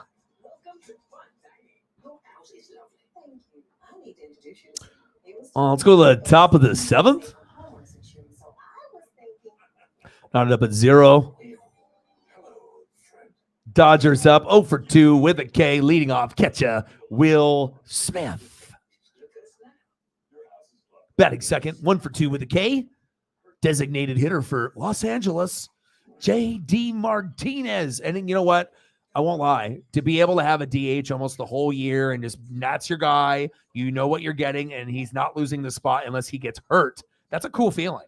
Not a lot of people have that feeling. I had it with Edgar Martinez back in the day, but JD has been consistently a majority of that position and has actually done pretty good.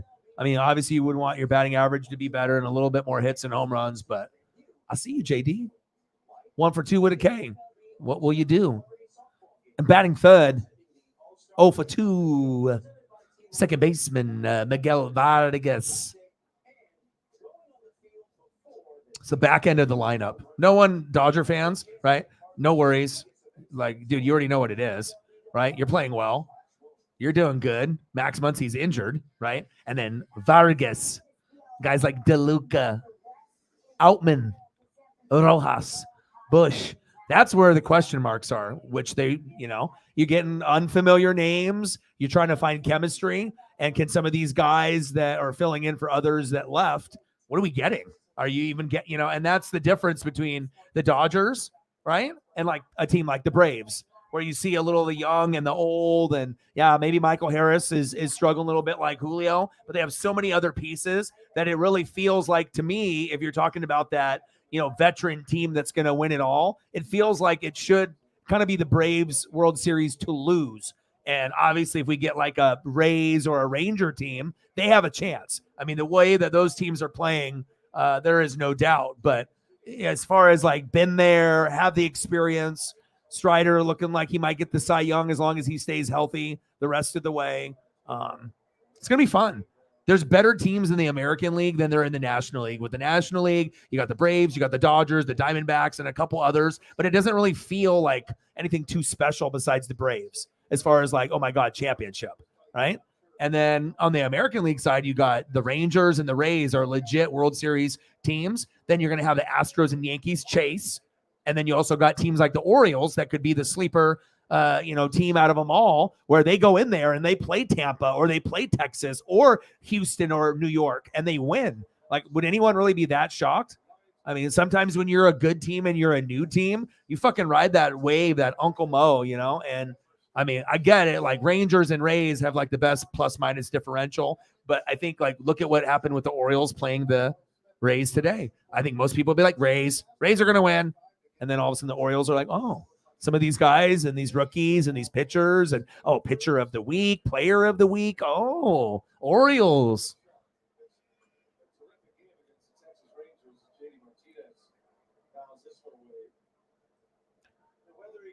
J.D. Martinez, top of the 7th, 0-0 TBS, where baseball comes to score nothing. But we will get something. I promise you that. I mean, shit, when you get swept by the fucking Giants when they're not even like a World Series contender and you're the Dodgers, obviously, you're not really in the championship caliber Braves, but the bright side is for Dodger fans that if it's so open besides the Braves that you could suck for a little bit and still make a deep run late and then still end up being the second best team in the National League. Whether that's good enough to make it to the World Series will be up to the pitching and then that bottom half of the order.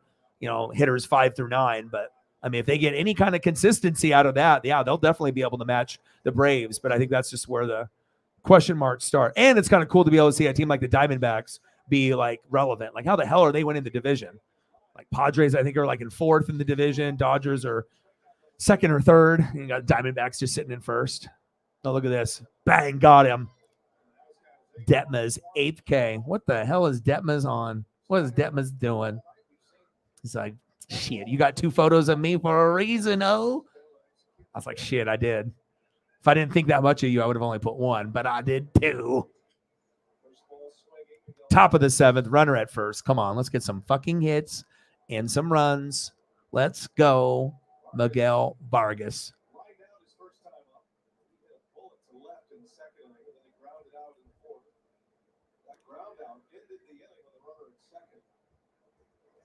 Dodgers had only 1 runner reach second base You know what I'm saying, though? Like, of course, anyone, it's like you have Houston and you have the Yankees, but they don't look as strong as last year. And you're looking at what Tampa and what Texas is doing with Bochy, being the manager of the Giants, and now with the Rangers. Now it makes sense. That's why they're dominating. They have that Buster Posey, Madison Bumgarner in the prime, 3 World Series championships. Like, it's Bochy's like being Bochy mode.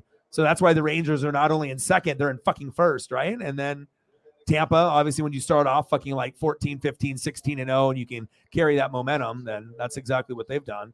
But I kind of secretly, like, the O's are like that wild card team, but they kind of feel like they're gaining more confidence by every month, and it'll probably will run out, but like the luck will run out, but maybe they can beat somebody before the luck runs out. Like they get to the playoffs and they win a round, or maybe they win 2 rounds. You never know.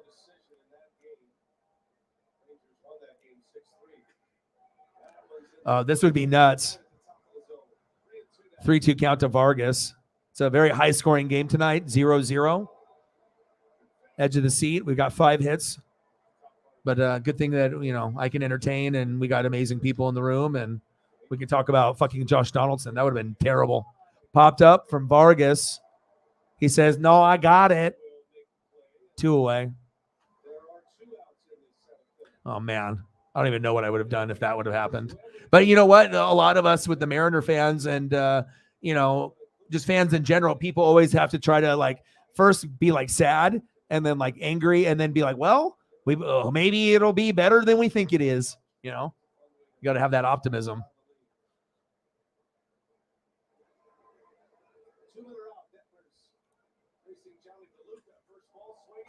Oh, popped up. Gee, no problem for Mike Trout.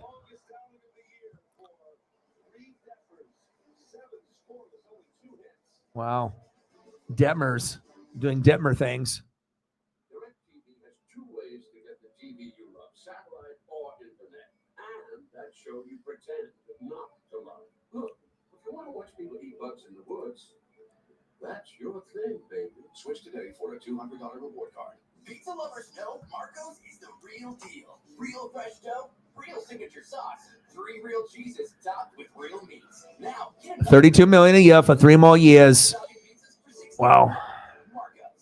I actually read an article. It's kind of funny that you brought that up. I read an article about Cashman and like the decision making of players that he chose over ones that he could have got.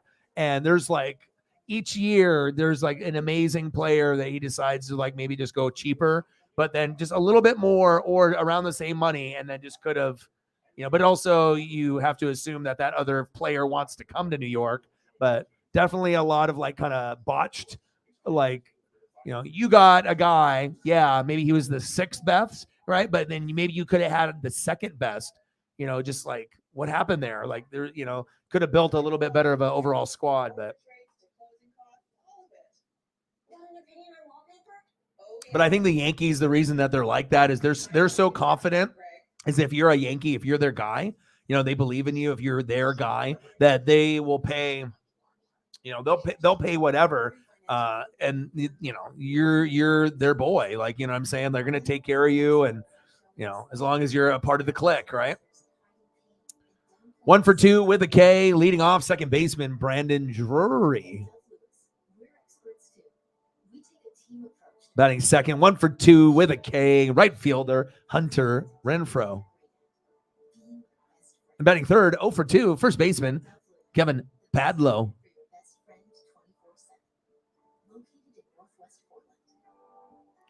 Yeah, but that's crazy, man. I mean, if he can stay healthy, but again, it's like you could be offering something lower, like $20 million a year, or even the same amount for another player that's not going to be as good.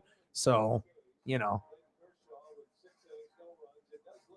$29.38 in doll hairs. Let's get to a hundo. All right, have a good one. I'll talk to you soon. Appreciate you.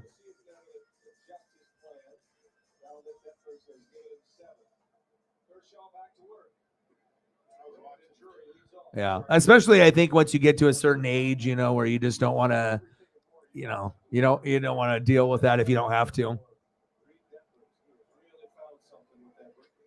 Of course, like people like fighting and people like arguing, but like I said, I think it just depends on each individual's like kind of like mental health and where they're at and whatnot. I mean, like when you're younger, you can definitely deal with more chaos in your life and chaotic shit that's going around you. Drury with a nice little base knock, but I think that later, as you get older, especially if you've gone through some ups and downs, and then you know what works for you, and if you can try to put yourself in a better situation and avoid some potential bullshit. I think as you get older, you recognize it. Only some people do.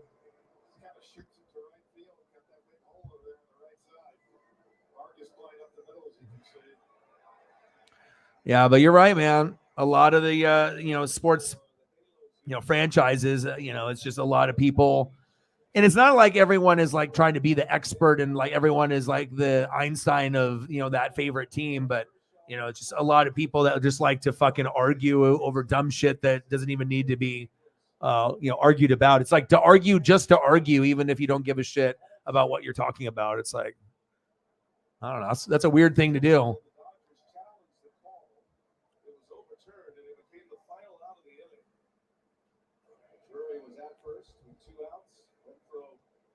Bottom of the seventh, we're knotted up at 0.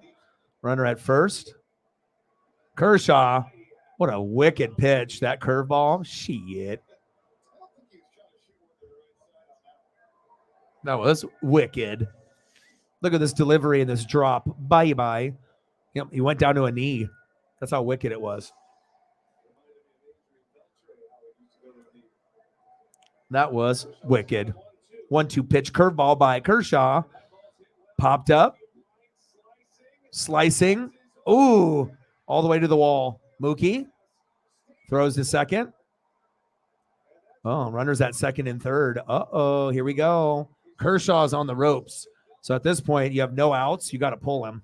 Because if you don't pull him now, then things are going to get worse. Even the person you put in is in a screwed situation. But if you keep him on for one more batter could end up making the game 3-0, and then you're not coming back. You could still say that for the next guy coming in, could fuck it up. He's just getting warmed up. Get in there for Kershaw. And they go in there. But this is where the managers get paid the big bucks. Do you leave him in there, or do you try to pull him? We'll see. We'll see if this next batter does it or not.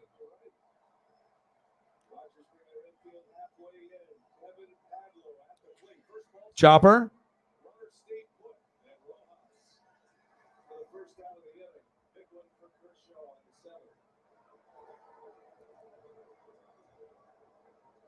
One away.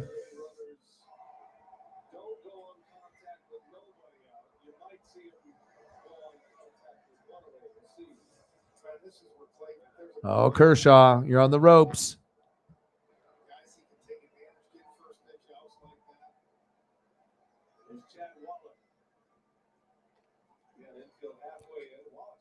Wallach, swing and a miss. Bottom of the seventh. Knotted up at 0. Kershaw on the mound, 89 pitches deep, so he's almost done. Could have been done. And runners on second and third with only 1 out. All right, we'll grind it out in tomorrow. Have a good one. I appreciate you.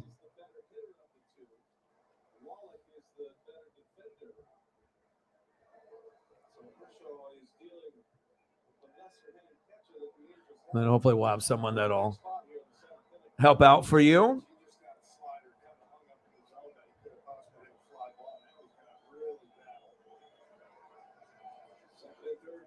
Oh, Kershaw.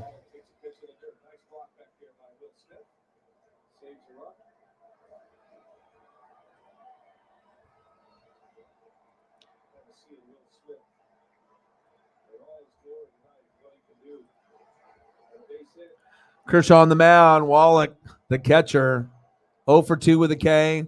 1-2 pitch. Inside, 2 balls, 2 strikes. This is like a real, this is the game right here. If you can somehow get out of this inning without even giving up a run, then the Dodgers will have a really good shot to win this. But, I mean, guys are already on second and third. Something special has to happen here. Chopper. Because at this stage of the game, I'm not sure if you're going to get back-to-back strikeouts with Kershaw. You're probably more likely to give up back-to-back hits rather than get back-to-back Ks at this point. He's probably tired.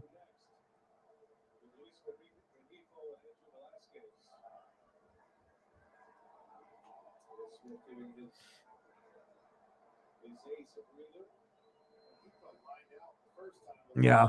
No, I bet.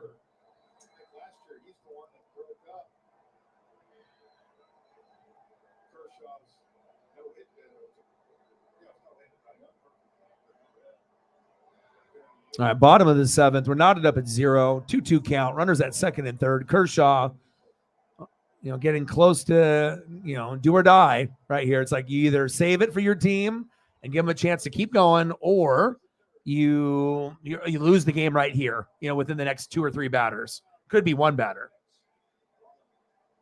3-2 pitch.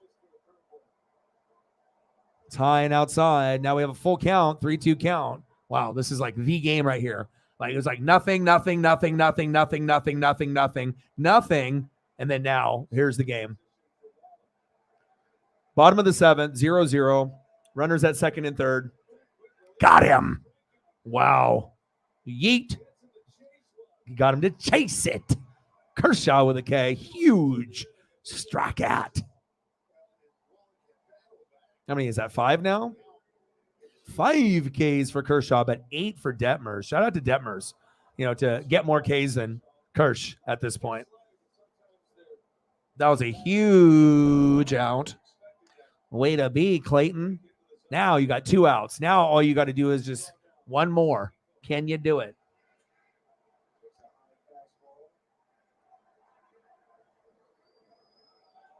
Luis Rengifo. 0 for 2 with a fly out and a ground out. Well, can he be the hero, Luis? Popped up foul. 1 ball and 1 strike.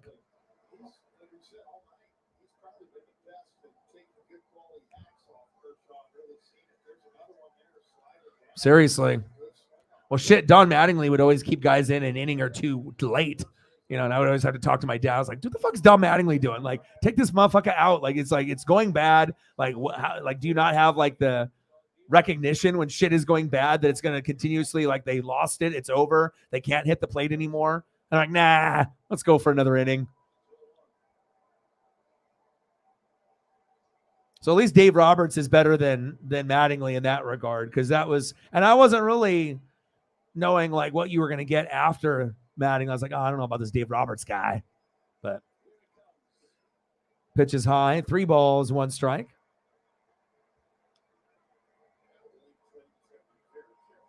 Clayton's got to be careful.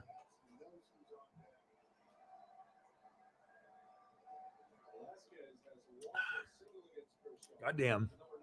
That blue Gatorade or that white Gatorade's good. Oh, got him looking. 3-2 count.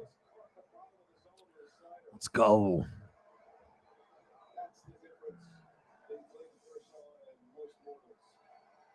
Kershaw. Oh, yeah. Any day, man. I love kicking it with you, man. You come in and hang out anytime. Every day if you need to. I'll be here. It's always good. I feel like sometimes you feel like, the day is complete. Sometimes, when you can have some good combos and, had a good day, had a longer day, good little nightcap. O-Dog is like your moonshine. I got you. The moonshine. Pitches high, walked him. Shit. Dave Roberts with a look of concern.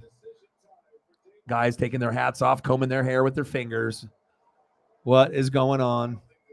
Bases loaded. You should have maybe took him out. Let's look what happened. What are you doing? He's just trying to give him that veteran love. Like, well, fucking, we've been shitty all day. Might as well let you prove yourself, or it's, you're gonna make it or you're not. But I'm not going to be the one to hold you back. I'm going to give you an opportunity to shine, or you're going to stumble. So at least on that side of Roberts, this might have been a stupid move by keeping him in there. But if Kershaw gets out of this, that might be the difference between losing this game and winning. Feeding off the momentum with 1 out with like bases loaded or runners at second and third and being able to give up nothing. How many teams could do that? All right, here, time to strike this guy out. Velasquez. 1 for 1, though, walk and a single. He's been a hack. Kershaw, right there. Flip it. Got him. Wow, they got out of it. Son of a bitch. That's the type of move that you remember. And you're like, Dave Roberts, dude, you didn't take it out of Kershaw's hands like most managers do. You let it ride with your Hall of Famer. And I guess it just depends on how much trust you have and what point of their career they're in and like what your relationship is with that pitcher. Do they respect you? Are you guys on a good vibe together? And then in those like 50-50 calls, or maybe 90-10 calls where the manager's like, nope, my way. That's cool to be able to see it like, okay, if you fuck up, it's on you, but I'm not taking you out. Let's see what you can do. And then he succeeds, and now you still have 0-0, which is the highest scoring game of TBS history, right? But, not getting anybody to score with bases loaded, okay. That could spark a little Uncle Mo, a little momentum.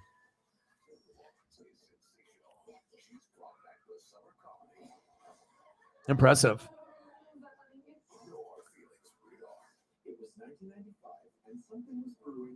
Let's go to the top of the 8th.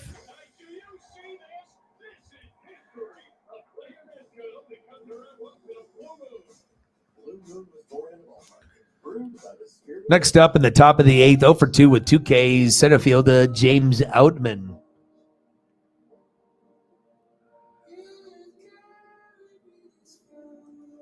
Batting second, shortstop Miguel Rojas. And batting third baseman Michael Busch.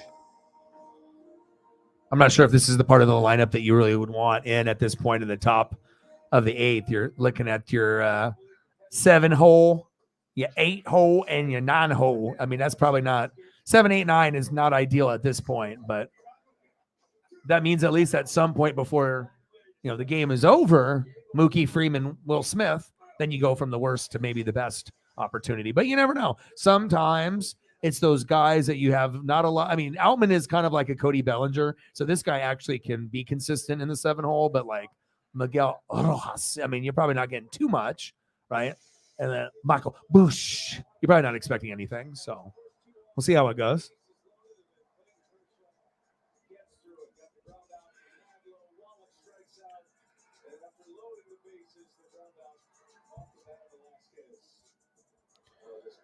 Top of the 8th, high scoring explosive affair, 0-0. Total of 7 hits today. It's been one of the craziest games I've ever seen in my life. Popped up, Outman, back. Trout says nada. Psh, 1 away. Next up, shortstop Miguel Rojas.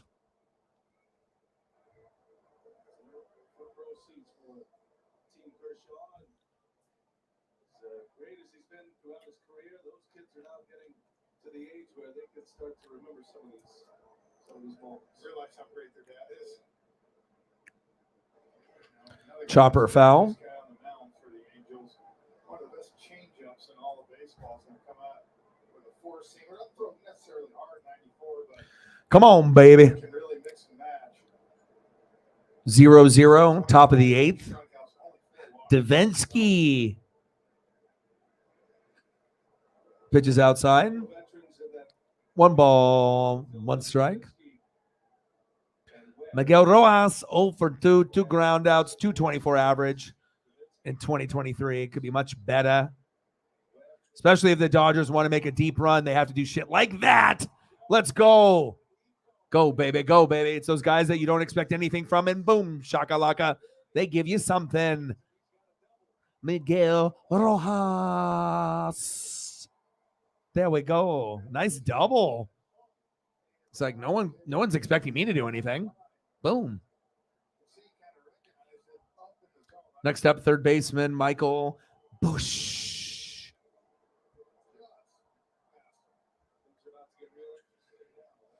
Yeah, we could get something here. Momentum. I mean, after the way Kershaw pitched there and got out of that, not to give up even 1 run. Busch. Mookie Betts up next. Here we go. Dodges.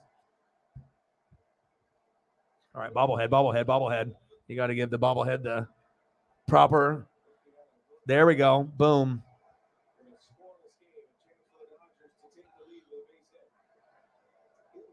Ooh. The boo. Top of the 8th, 0-0. Runner at second. 0-1 count. Davinsky on the mound. Push in the box. Oh, over his head. Wow. It's kind of funny how that happens. That's funny how that happens. You talk about it, and then it happens. The sports gods are like, boom, shakalaka. Let's make it happen. You're like, we don't expect anything out of the 7, 8, or 9 hole, especially the 8 and the 9. And they're the ones that make the play to win the game. Look at that. Bush and Rojas. Sometimes it's the most unlikeliest of heroes that can get the big hit or the crazy scenario hit like that one. That one just went off the fucking dirt over his head. That was weird. Amazing. 1-0 Dodgers. There we go. Finally. That was wild. That was like some like AI shit. Like, how does the baseball go over the defender's head after it's had a bounce or two and it goes up that high? Like, you get it on like the second or third bounce and it's already almost done. And then it goes over a player's head, like 12 feet over the guy's head. That's not normal. How often does that shit happen? Like, what, once a season? Shit, we'll take it. Next up, Mookie Betts. 1-0 Dodgers.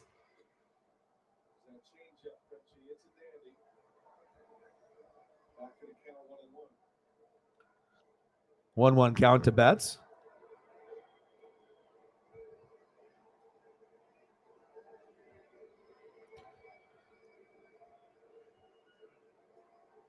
Mookie, small in stature, though. You know, he hits bombs as if he's like 6'5", 6'6", like Aaron Judge, though. You typically don't see a little guy that has that big guy power. But pound for pound, yeah. Mookie special. Popped up. That looks like that's going to be easy out. 2 away. Mookie. All right, let's see if Freeman could be the hero. Next up, first baseman Freddie Freeman.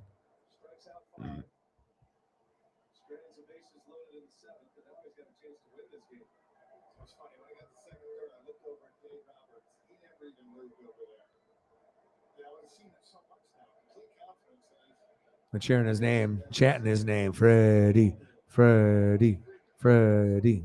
Chop foul.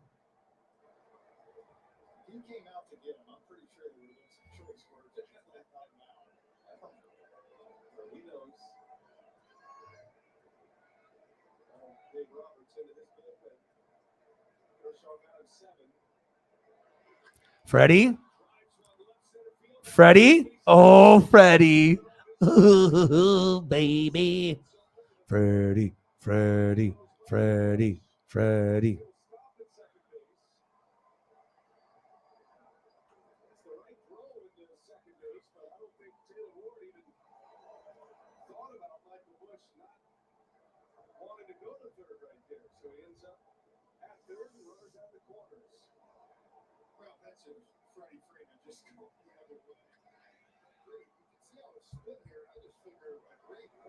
Amazing hit by Freddie Freeman right there.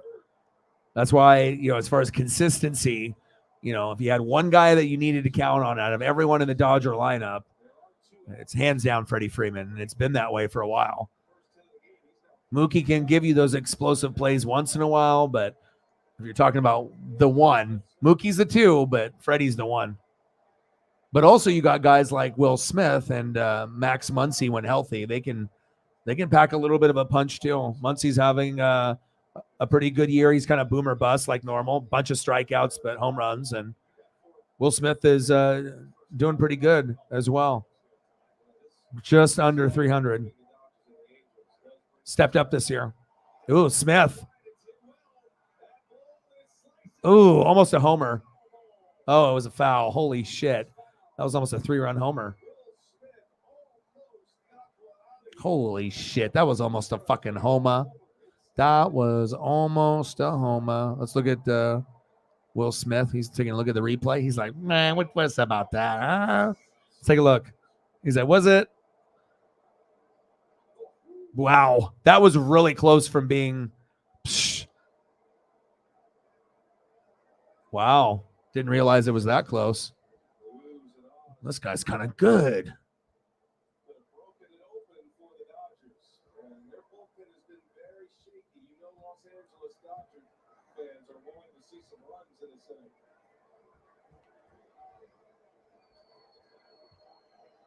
Dodgers have Caleb Ferguson. Back up and throw. Pitch is high. Takes a ball. 2 balls, 1 strike. Dodgers 1, Angels 0. Davinsky on the mound. Will Smith in the box. Runners on the corners. We'll see if they can continue the run. Ooh. Wow. Will Smith.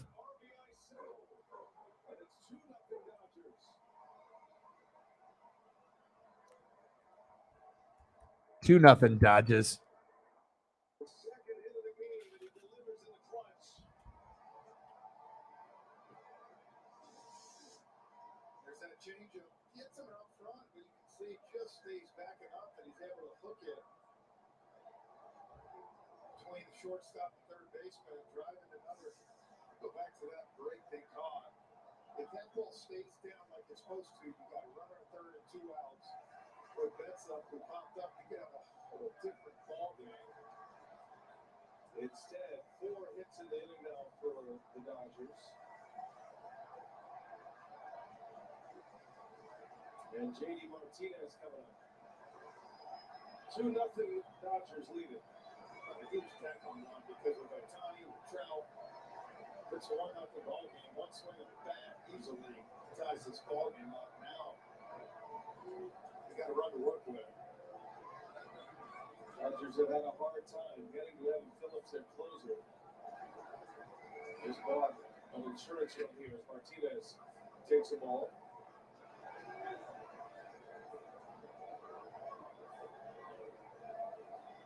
Martinez singled in the second inning and struck out his last 2 trips. 2 of the 8 Ks by Deckers. High fly ball. Oh, J.D. Martinez. For Ward, and that will retire the 2-0 Dodgers. opens up the scoring in the 8th inning. Dodgers get 2 on 4 hits. Ward, Ohtani, and Trout count up for the Halos. That was a huge inning.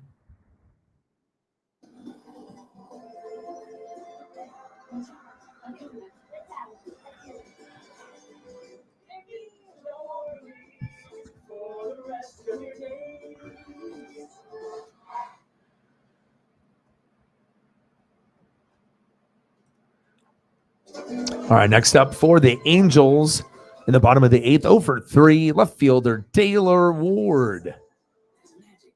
Batting second in the inning, 0 for 3 with a K. DHing for the Angels, Shohei Ohtani. And batting third, 0 for 3, center fielder Mike Trout. I mean, you can't have Trout and Ohtani be 0 for 6. I mean, that's pretty rare. That's not going to happen too often. So we'll see if one of them or both get something, but I don't think you're going to see that too often. I think you'll see it more often with Trout than Ohtani, obviously, with what stage of the they are at their careers at this point. But we'll see if the Angels got any magic left.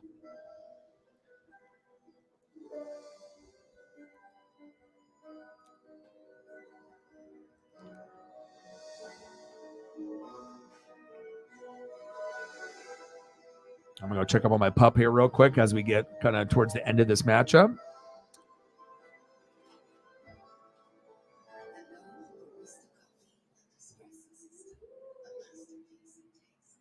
You don't need the same Duracell batteries that help power Williams Racing.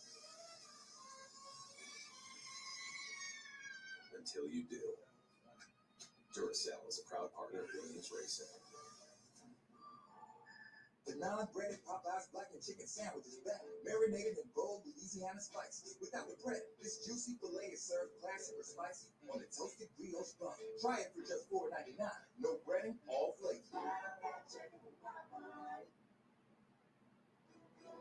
MLB on TBS Tuesdays is brought to you by Mass Mutual. Talk to us today. Feel comfortable about tomorrow. Showcasing some of the great names in the game, Ohtani and Trout, and we'll see them here in the bottom of this eighth inning. 2-0 Dodgers. Taylor Ward leads off for the Angels. Kershaw, 7 innings, no runs. That's the 64th occasion. Oh, Clayton Kershaw, most career starts with the good stats. Who do we got in now? Ferguson, Caleb. Bottom of the 8th, 2-0 Dodgers.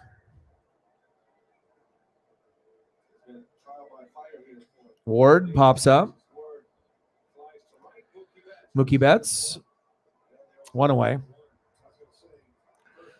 All right, here's kind of like your, obviously you have the next inning as well, but if anyone's going to make something happen, it's got to be here.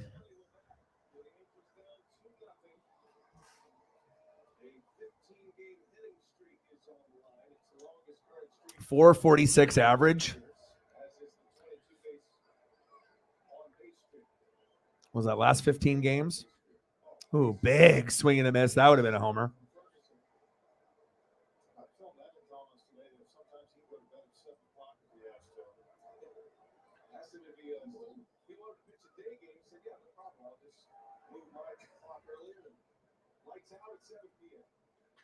Oh gosh, the power that he's got when he connects is just crazy.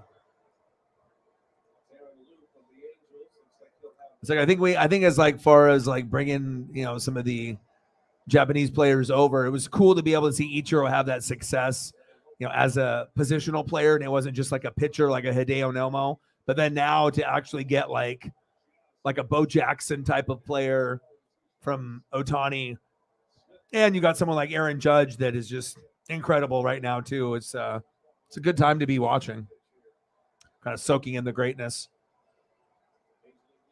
1-2 pitch. Pitch is low. Good eye by Ohtani. It's like Ohtani's tall and he's like muscular, but he's not like insanely tall like Yao Ming, where you're going to have back and leg problems. It's like tall enough, but not too tall. Oh, big rip.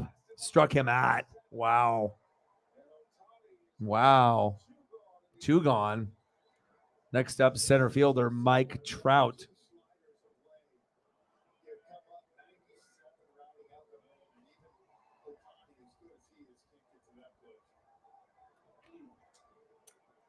Man, he was swinging for 450, 500. That's what's crazy. It's like you can feel like, I don't know, I feel like my joints and my bones kind of click when I see Ohtani or Judge swing.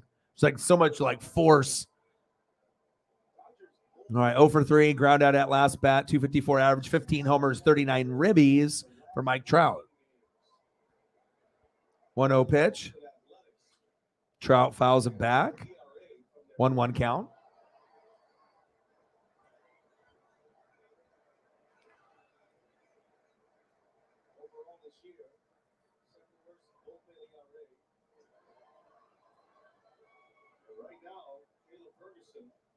One 1 pitch from Ferguson. Chop back. 1-2 count.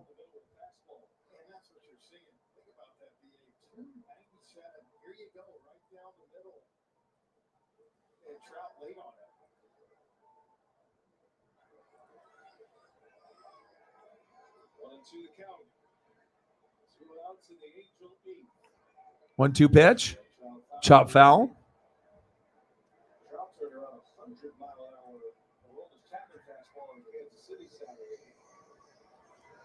Bottom of the 8th, Dodgers 2, Angels 0. Ferguson on the mound. Mike Trout 0 for 3 in the box.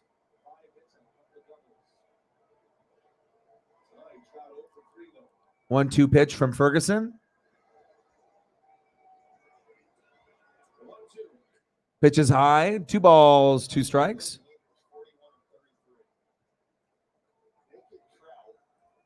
Going a little more than he is. Boy, they're really going to make some noise here in the West.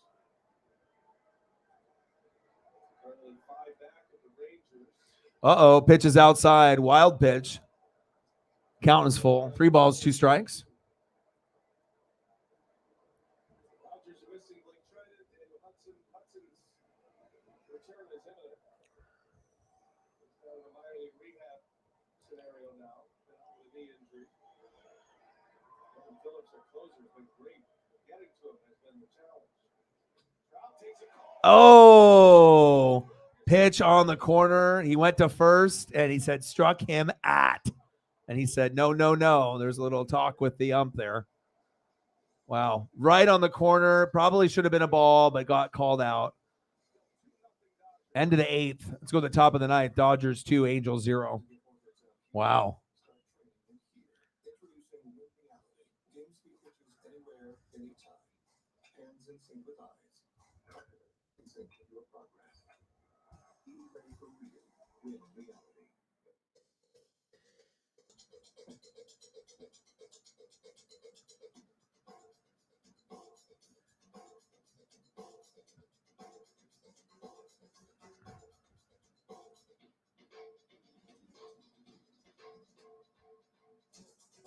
Okay.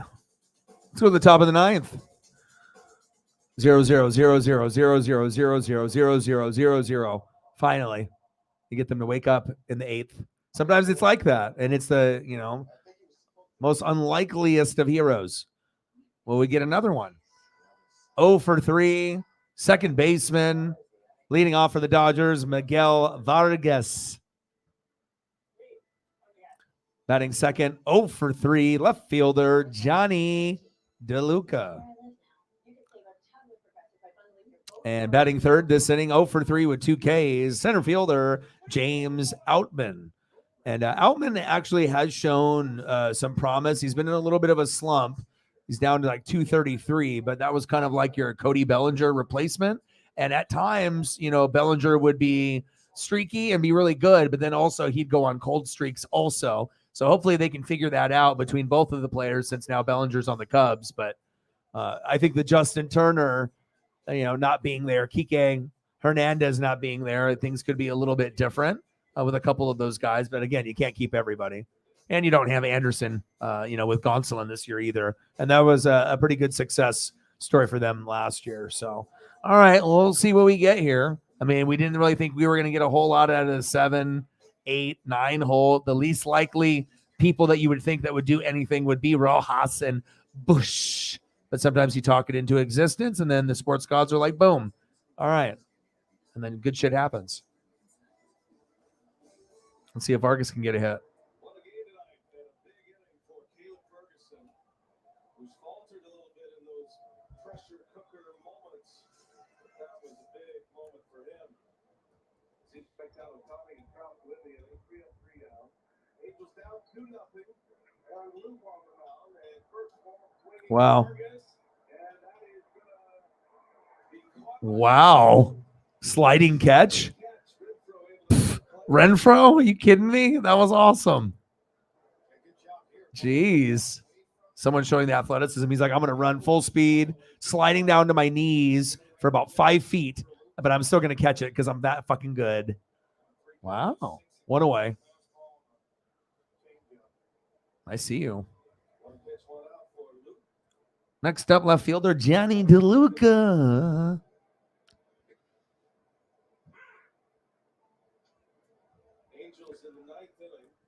It's kind of a weird number to have in baseball. 89.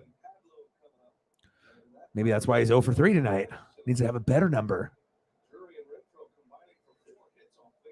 Right on the corner.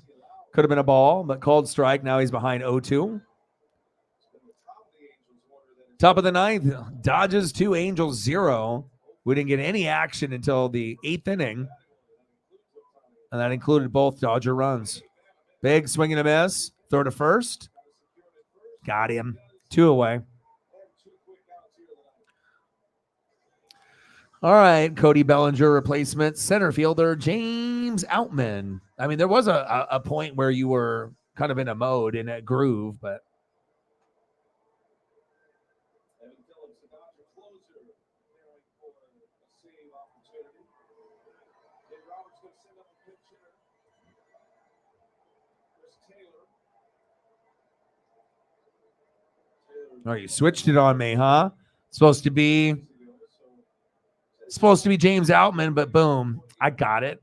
No problem. The boy works fast. I got you, Chris. Ooh, Chris.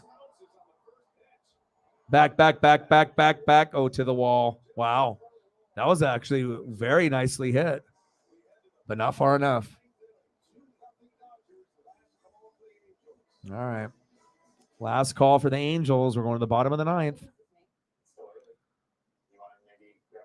the Wells Fargo Active Cash Card, you earn 2% cash back on what you want, like coffee, ping pong, a movie, karaoke, and 2% cash back on what you need.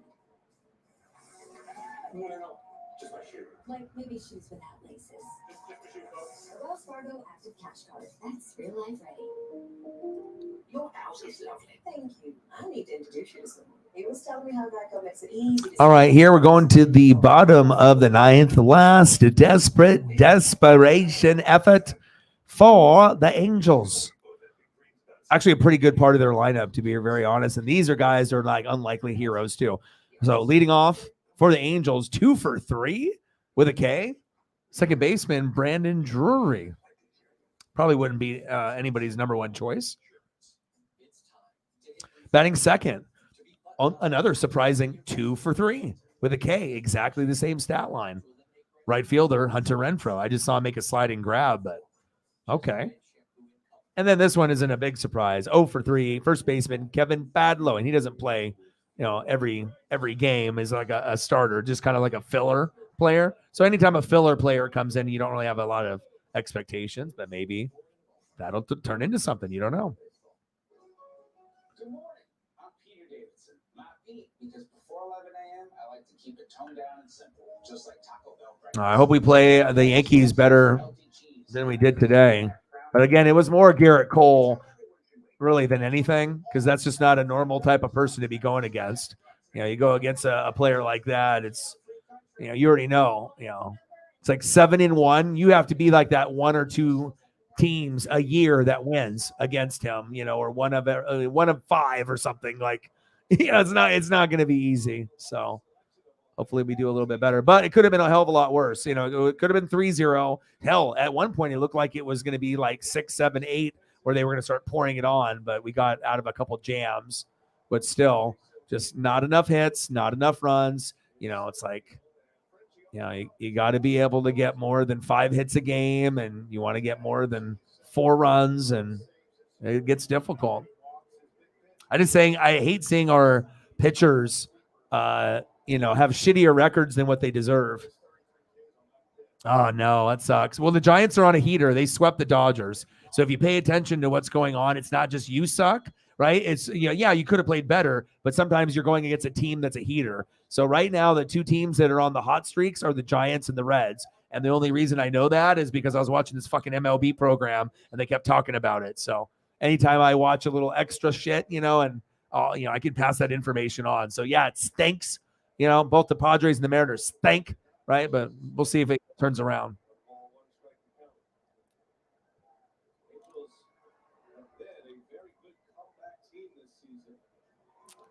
Yeah, I mean, it happens. And a lot of times, it's like we also have the, no shifting, bigger bags, this new fucking, pitching and hitting violation.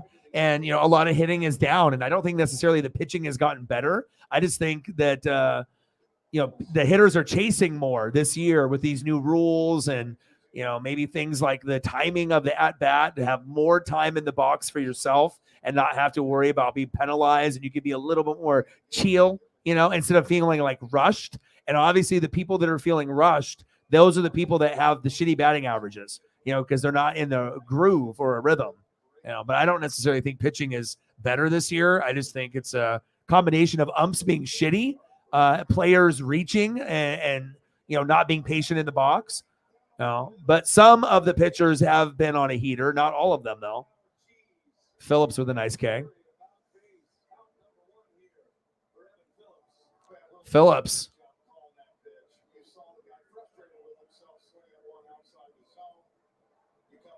Hello, Evan Phillips.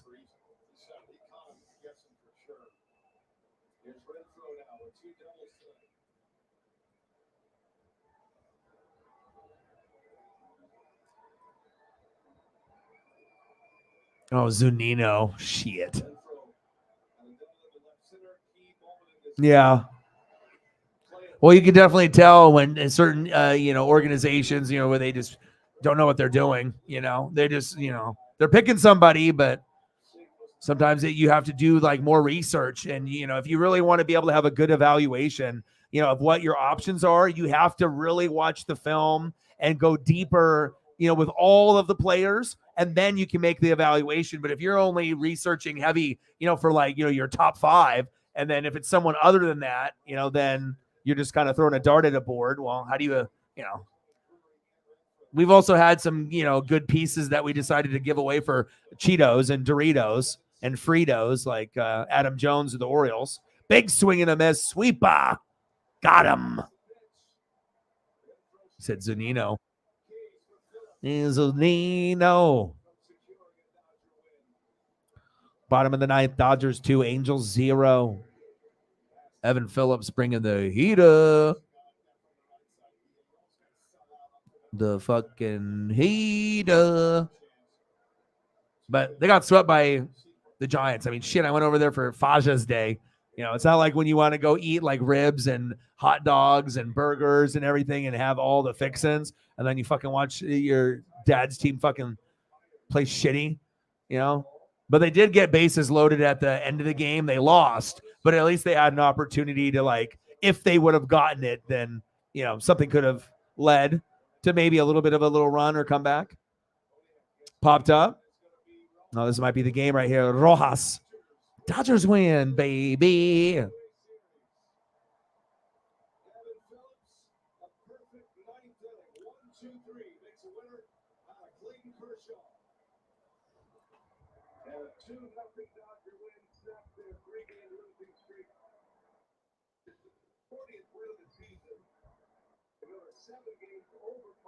Final score, Dodgers 2, Angels 0. Dodgers win.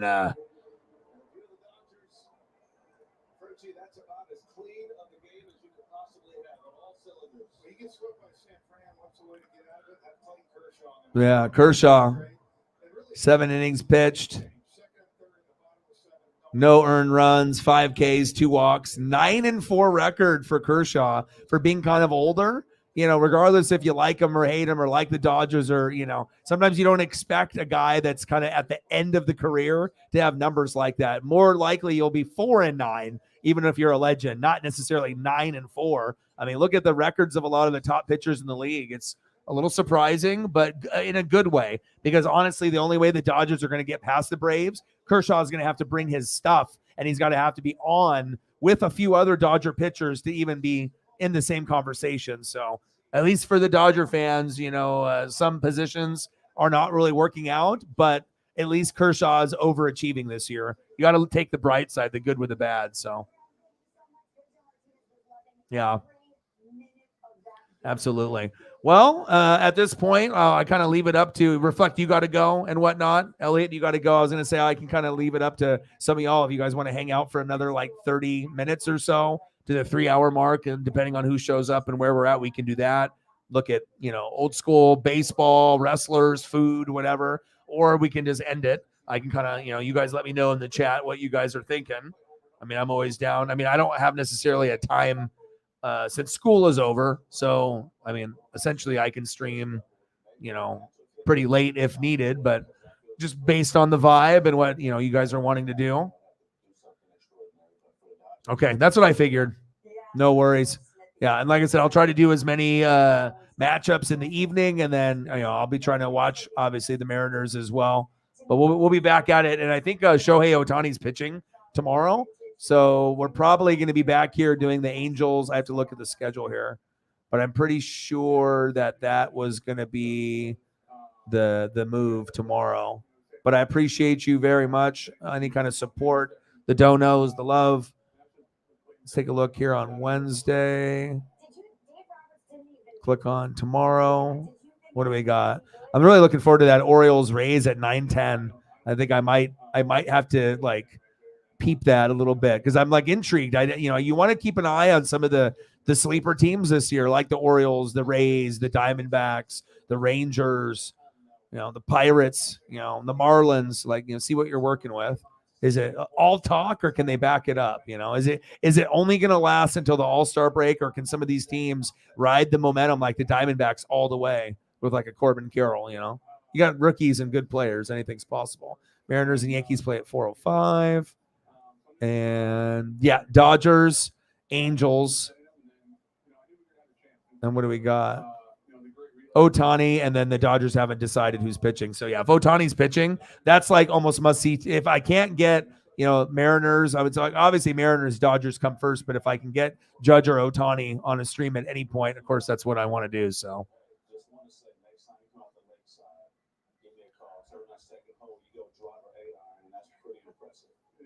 All right. So what are we thinking? Are we you guys want to call it a day? And like I said, I'll be back tomorrow and we can grind it out. Or do you guys want to go for a little bit more time?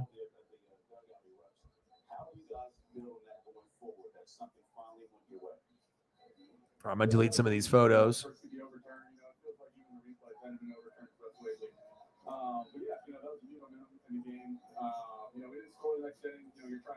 Will Smith being interviewed. So that was huge, It's a good little fun tonight. Enjoy this win.